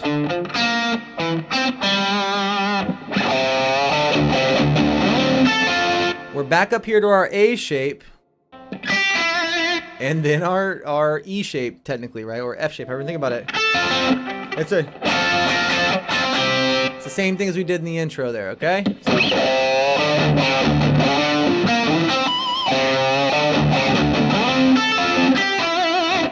Pretty straightforward. Okay, moving to this next part.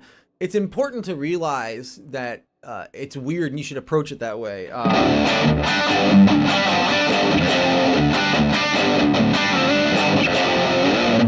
When he pulls up here,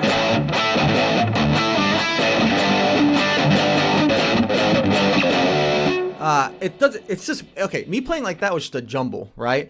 But if I played it in context, which hopefully I get away with this.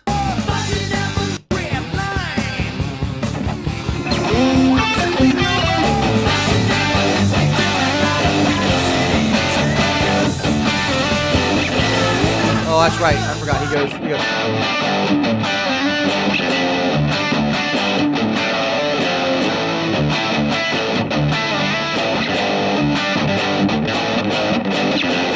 Right? It's not necessarily tough stuff to play, right? We're playing a simple power chord here.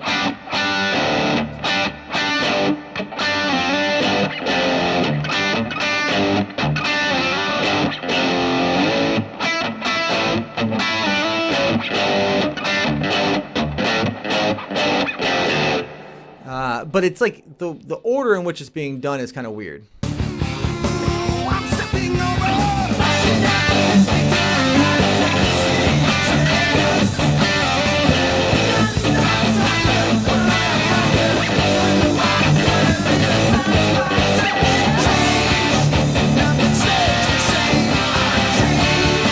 Right back.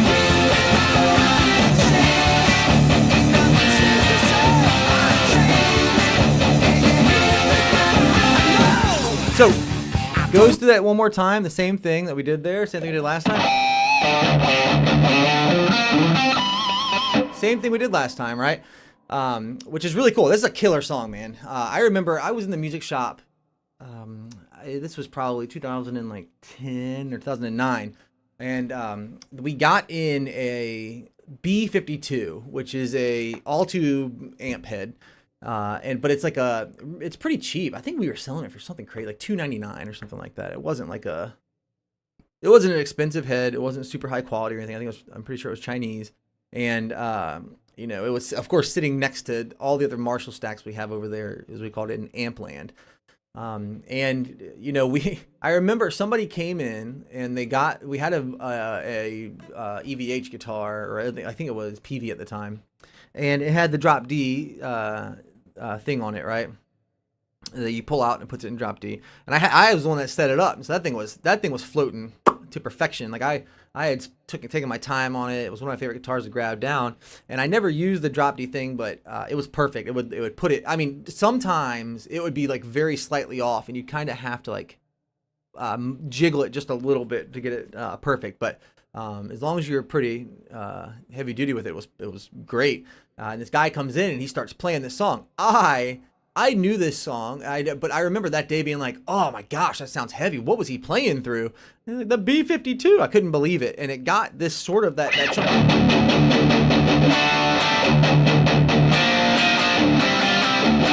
There's something about hearing big, they're not happy, I wouldn't say, but big chords like that. With a low note. That does something, right? And of course, I'm on a Strat right now, and I'm not so. It's a little too midsy to get the quite the Van Halen thing, but hopefully you're not hating me for it. But it's pretty cool. It does this thing, man. It just kind of grabs you. You're kind of like, oh, that sounds so good. And I remember thinking I went out there and tried to do the same thing myself to replicate it, right? Even just doing it's just something about it. It's so good. So let's listen to the solo. So we can replicate this right there.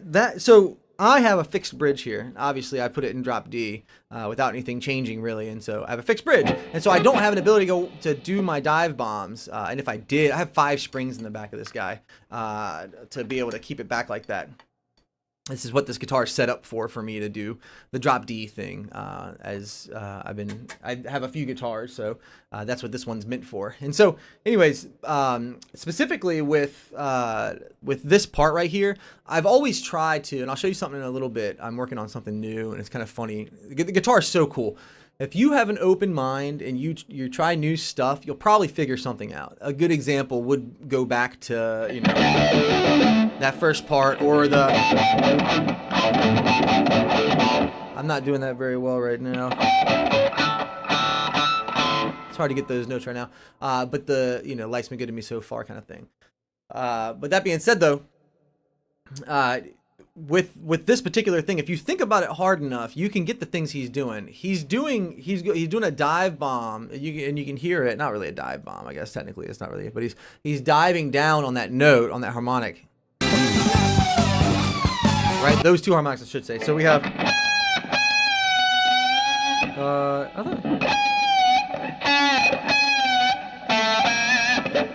Let me hear that one more time. Maybe I'm on the wrong note. Sorry.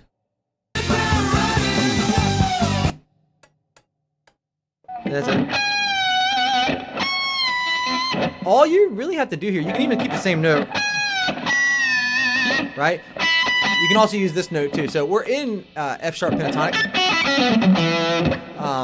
which a good way to relate that, I don't think that's necessarily advantageous to relate it this way, right? But it's on the, we're kind of thinking about it as we're going to what would normally be the major, but we're just keeping it minor, okay? Because like if D, which is the key that we're in right now, is D minor, which it is, that's what we're playing in, right? Then F, is it F or F sharp? So F sharp would be the major, right? However, it's swapped, right? It's like D to F sharp, right? So we're going like minor 3 pretty much is what we're doing here, right? Which is probably the smarter way to think about it. So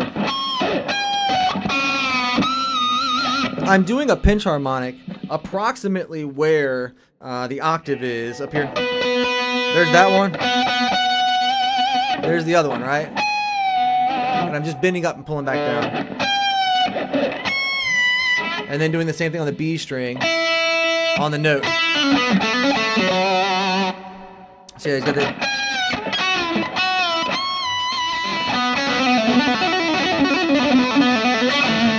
Something like that, I think. Listen a little bit further.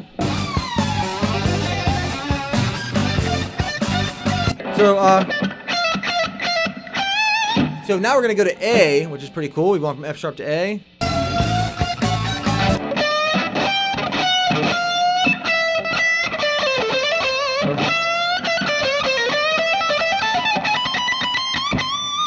He's gonna bend up, so.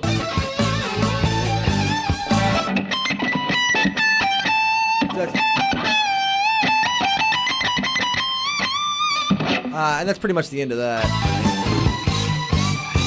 Right, so we're kind of you know.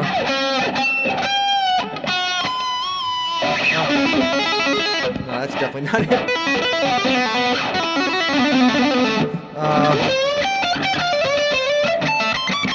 And you can hear the modulation when he does it too. Kind of going back to the same thing, so let's go back.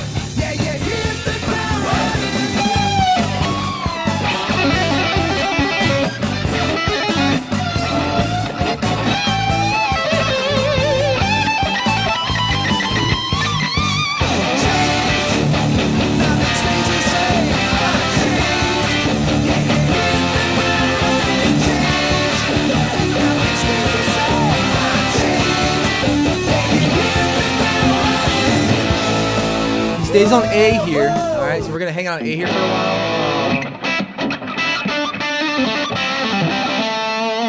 He's doing like little bluesy kind of stuff as he does. Hey man, that's who it is, you. I would even consider this to be kind of like dominant almost, like the bluesy sort of major 3 with minor 7, which would be dominant, right?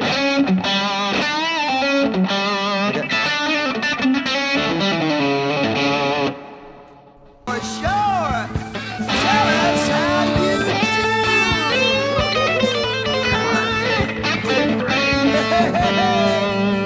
Right, and then we're right back into it. Same thing. Does it begin, and then it's kind of like an outro here. That's gonna be pretty much the same thing over that.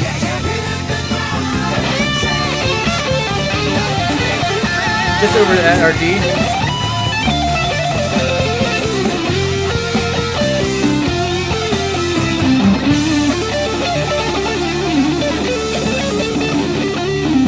Oh, I forgot. You should probably do. He's kind of keeping it bluesy. He always does.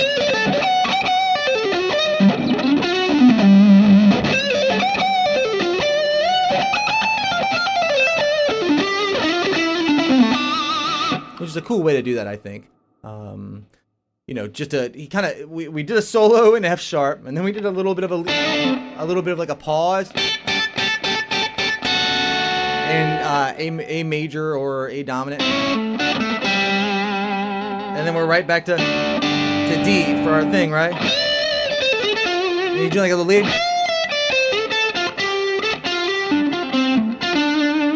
which is super cool, I think.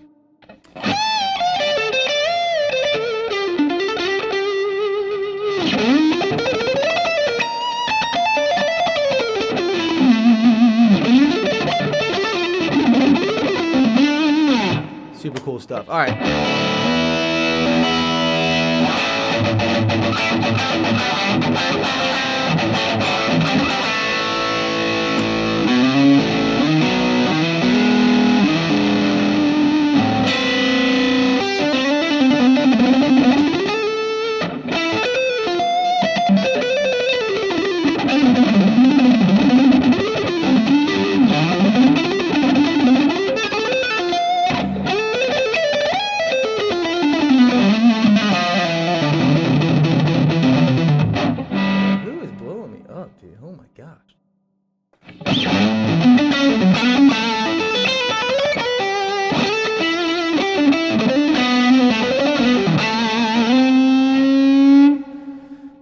So what else should we go over here? What's another good thing? I just had something else in mind.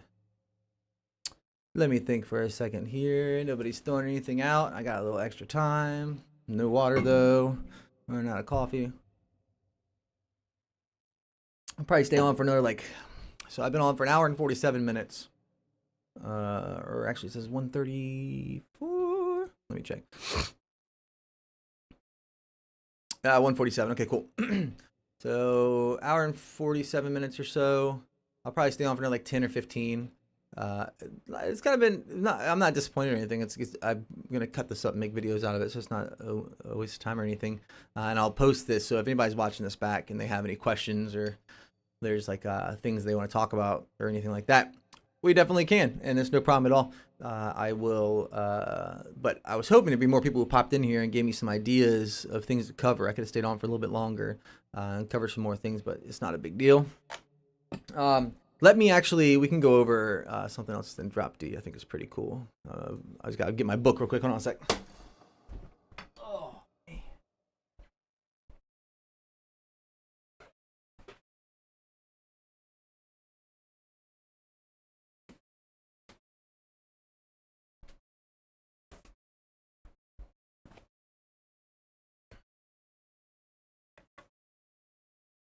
Okay. Man, I'm telling you. It's like taking deep breaths. My ribs hurt. Shit.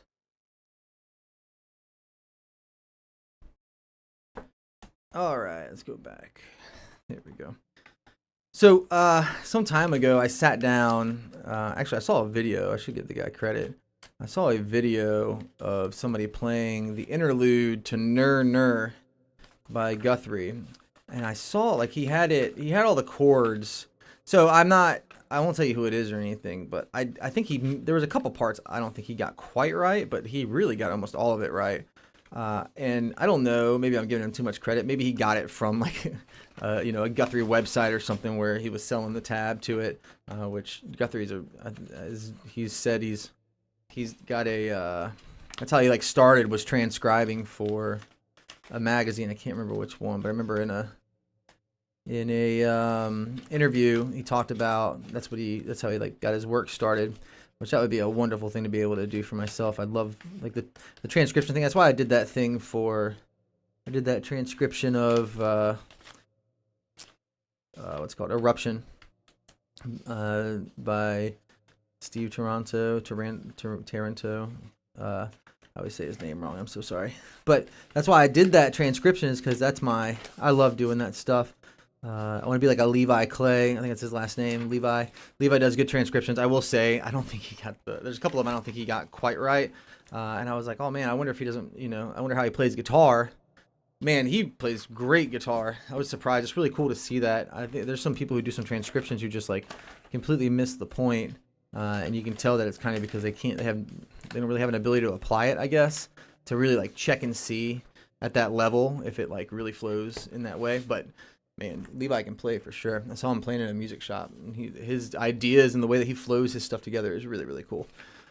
All right, so I have my sloppy sheet here of the Ner Ner interlude, and I say my sloppy sheet because I kind of just I watched the guy play it I was talking about, and I was like, okay, I don't think that's quite right. I don't think that's quite right. At first, I was like, oh my gosh, the chord names he's using are completely wrong. But I didn't realize it was in drop D. I was like, why is every root note down the whole stuff? I'm like, you are a moron, Adam. And so, of course, he's in drop D, which I think is really cool. And it's funny because that's why Guthrie says he has the thing in the back. What's that called? Which I have when I need to install it, and I can make this guitar float if I wanted to, and then just tighten that down. But laziness, damn you. Let me get this out of the way. But yeah, so anyways, I digress. I sat down and I was figuring this thing out, and they're really crazy chords, but I don't think you should consider that. It's the same thing as when you think about Beatles songs, and the Beatles using a major minor chord with a sharp 9 or something. It's yeah, but pretty much what they're doing is they're just walking one note down, or they're considering the melody that's living within the chords, right? And then keeping the same chord or moving the chord around it. It's not like they're saying to themselves, yes, we're going to imply this chord right here that's going to take us to here and do this thing. It's not that deep. Yeah, the chord might have a crazy name, and that's why I hate I really hate when people do that. I don't hate, that's a strong word, but I dislike when people will go and they'll have this like crazy long name for a chord, and then you go and you play it and you're like, okay, okay. Because of course it would like stand to reason that it would be like something crazy, like something crazy to play. And some pretty standard chords are tough to play. I would say more so even than the crazy ones. Anyways, I digress. Ner interlude here in drop D. Let me just do it the proper way since I got my stuff set up now. It's nice.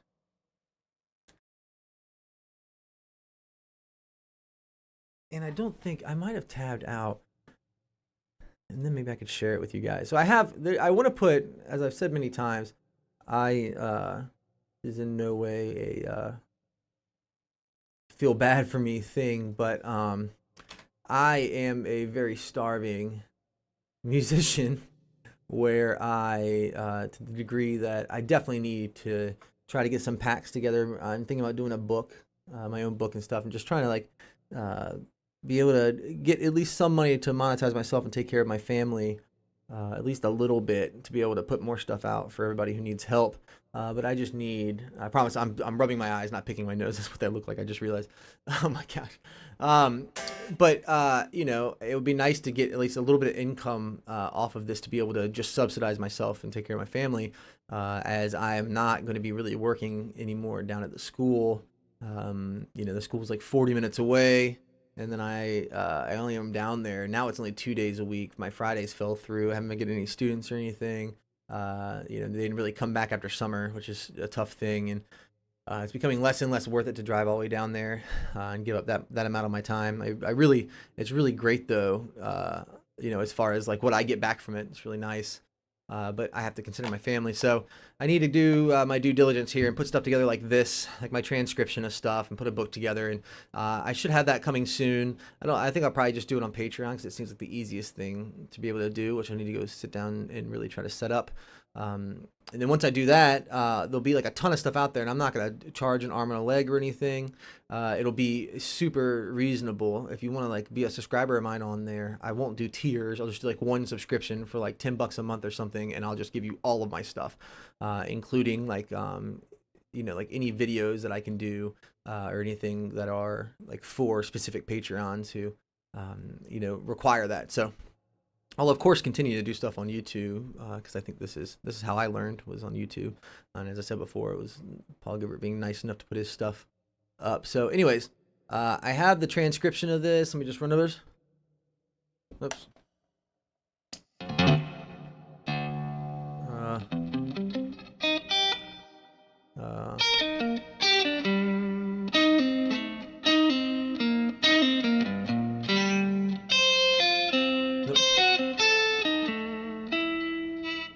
No. Yep. Oops.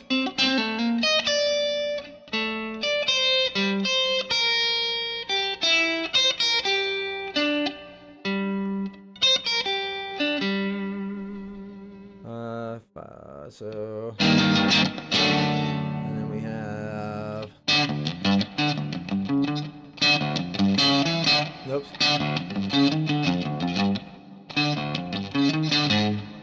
Man. No, I don't think that's right.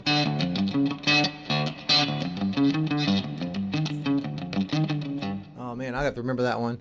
It'll be a while though.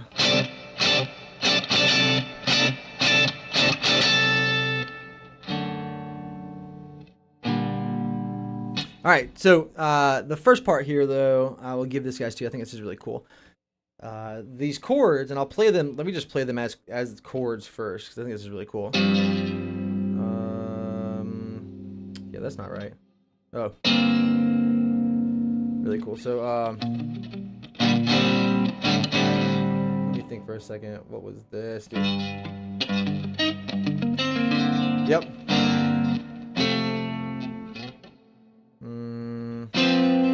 I gotta play the whole thing.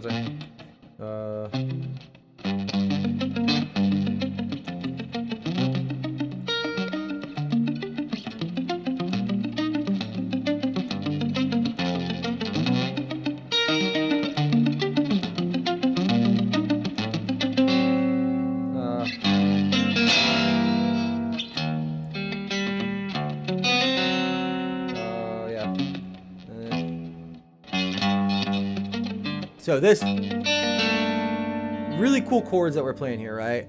And it's not. This isn't like a super complicated super complicated chord per se, but trying to get the low notes in is the tough part there, I think. But it's really cool. Let me try that again.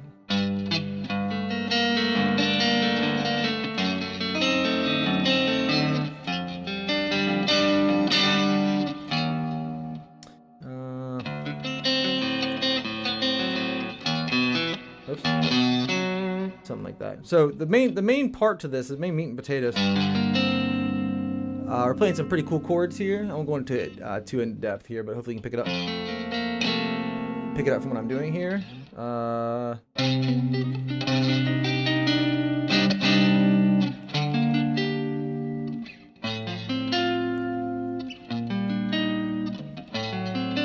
How genius is that cadence right there?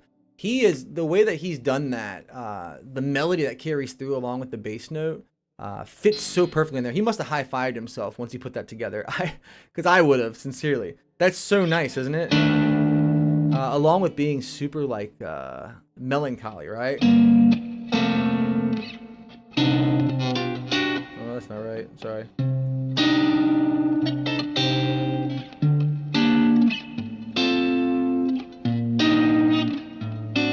The contrary motion that he uses there is a tough one to achieve, so.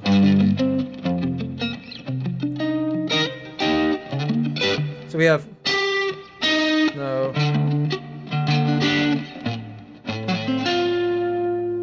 So we have, that's what's happening on that one note, right?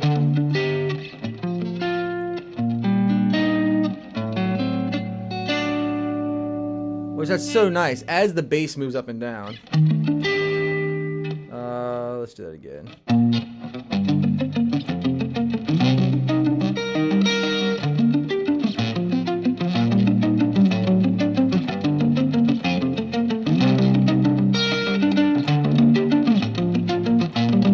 Oh, sorry.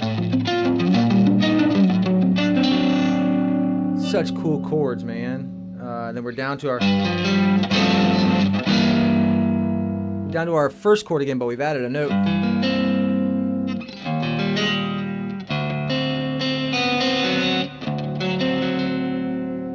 Then we have our, back to the chord we played at the top. We're just playing, moving a note around.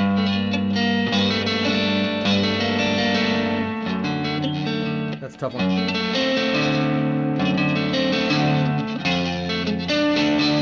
So we have contrary motion again, where the bass is moving down and the note's moving up again. The high note's moving up again. So really great contrary motion. This one hurts the wrist to play. That chord is tough.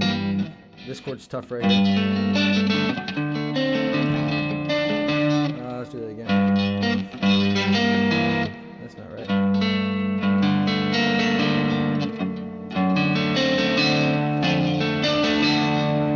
So tough. That's a tough one, but I'll have this up pretty soon with all of the trimmings that go along with it, as it were.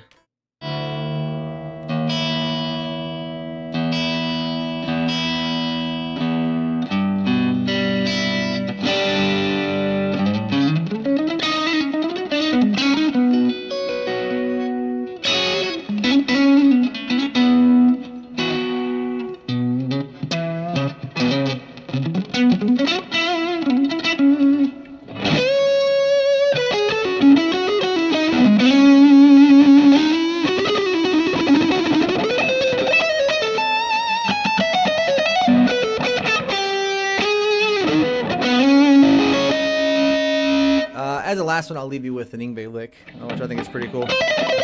And it's tough to play too. A lot of this Yngwie stuff, like as far as like the single note stuff's concerned, it's like tongue twisters for your fingers, man. It's even there. I messed up. Right? It's tough to move those around. Like doing the straight descending stuff's fine. Sorry. The ascending stuff's fine too, but trying to do the things that live there with it. Or like the things like that.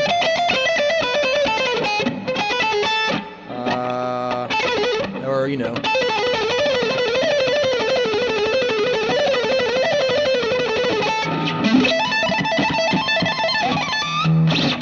really cool stuff though.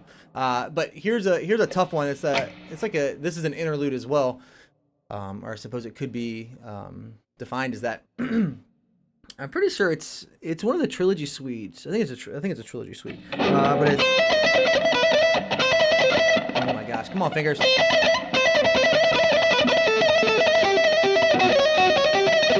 And then the descending pattern is really cool. Because we're doing a harmonic minor scale and starting on a note that you wouldn't usually start on, so we have a lot of finger positions. Which that's where you would normally have it. We're starting on a different place and doing a tough descending pattern. My goal is to be able to alternate pick all of that. He didn't, I don't think. I think he used economy picking, but in his own words, he says that the sound of the song was his goal, you know, and I don't think, as far as velocity of the pick is concerned and stuff like that, yes, I think that alternate picking is superior for doing, you know, like the alternate picking thing.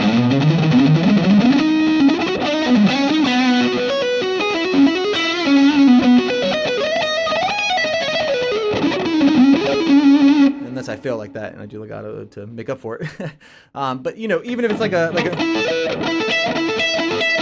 think it sounds better than, right? I think that's a good example there. I think the alternate picking has a better sound to it, in my own opinion. However, in this case of doing like descending forwards, I think, I'm sorry, I don't think that's gonna matter. Oh, I gotta figure it out. No, that's not right. That's what it is. So doing these descending forwards, I did it again. Sorry about that. Doing the economy picking to get over that one little pick's not going to make a big difference. But that descending pattern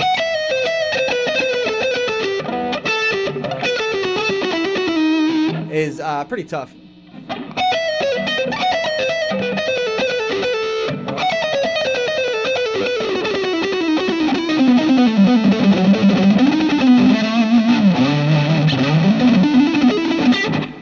Yeah, I don't know where my brain's going there, but this pattern alone in itself, again, the scale.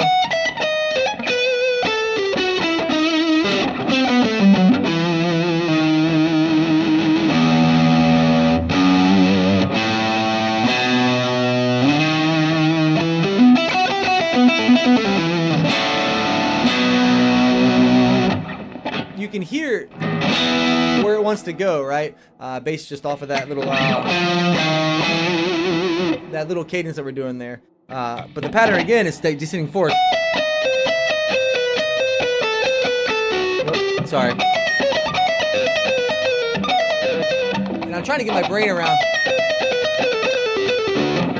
not caring about which way my pick's gonna go, which is tough.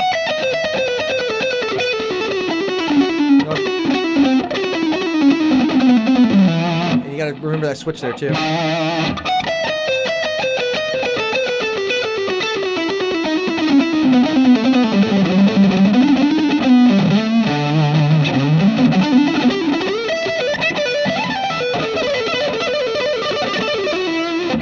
So yeah, the main lick though.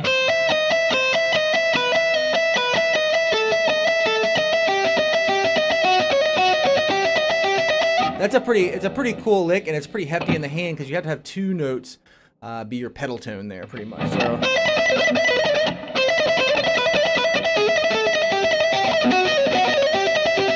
And the alternate picking isn't terrible because you're doing the same two things every time, right? And it's like 3 notes.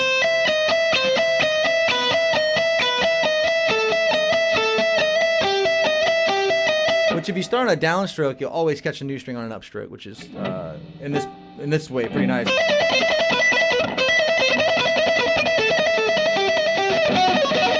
Damn. Oh, I thought I was playing it wrong the whole time. That's right. So, anyways, that's that lick. Really easy. Sorry.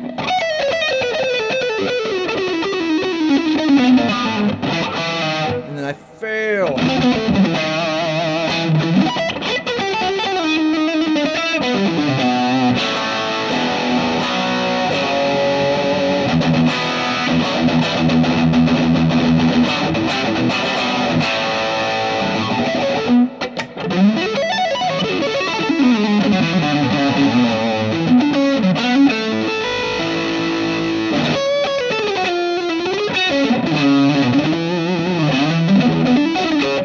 the taming lick, which is really tough.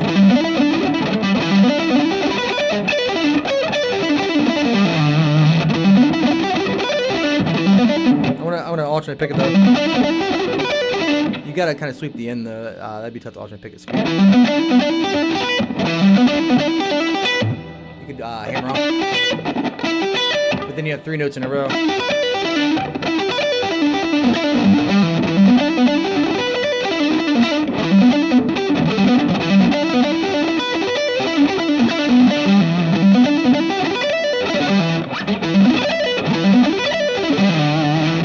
He does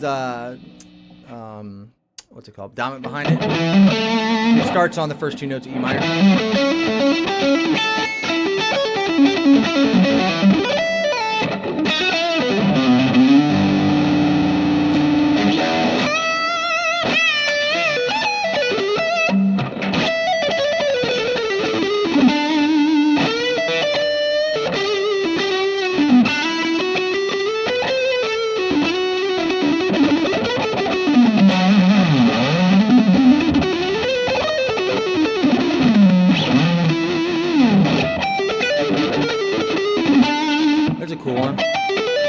If you can alternate pick all that, that's really tough to do. If you descend it,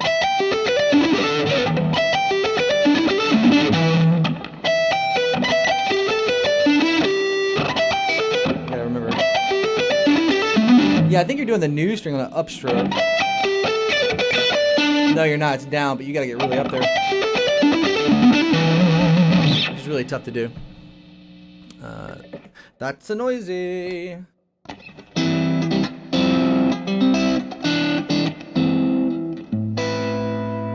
Alright, I guess I'm gonna hop off. I don't see anybody else in here asking any questions or anything. So if you do have any questions and you're watching this back, or you've come to the end to see me, I love you. Thank you so much. Really appreciate you. I think I'm at 450 subs now. I've had this YouTube account for I think since 2011 or 2012. And I've really always tried to get to, I have some videos that have, a decent amount of views on them, and they still put ads on my videos anyways, which kind of stinks. I don't see anything from that, and you guys are gonna get stuck with the ads anyways unless you use ad block and you're smart. But that being said, though, to get this monetized would be really, really cool. And I'm at 449 subs right now, and it's been the most unbelievable grind from 2012 to now to even get to the 449 that I have. And what's funny is, I was in the Army for a while, and so of course that was an inevitability where I didn't have time to really put anything up on YouTube for a couple years. It just was what it was, man. I just couldn't keep up with the 2 things at once, and then after taking that time off and trying to come back to it and put stuff out, it was just, the algorithm just buries me these days. So if you're watching this and you've come to this video having not seen me before, I would really appreciate you pushing that sub button. And if you found any helpful information, maybe letting your guitar buddies know, and then we could all just be guitar nerds together. We all hang out and do the guitar nerd thing. And yeah, so I might go live on Twitch for a little bit just to test some stuff out, because I haven't, or maybe I don't know if Instagram will accept it. But I'm gonna try a couple other streaming services right when I get off here, just to see if all my stuff's working right. But I appreciate you guys more than you know. I'll always do my long form videos on YouTube, just for the reason that I think you guys deserve it, as I have. Not that I'm some special guy giving you guys a treat or something, but I've always all the live stuff I've ever done here, I get a lot of really good feedback, and I really appreciate you guys. But yeah. I hope you guys have a great day. Let me play for a minute so it doesn't cut me off like it always does. Hope you guys are having a great day, and I will see you guys soon.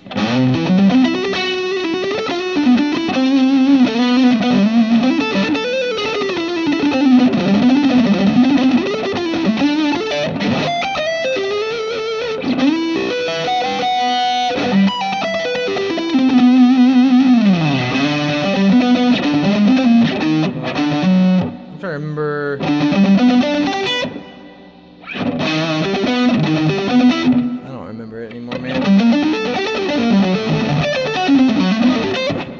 trying to do that.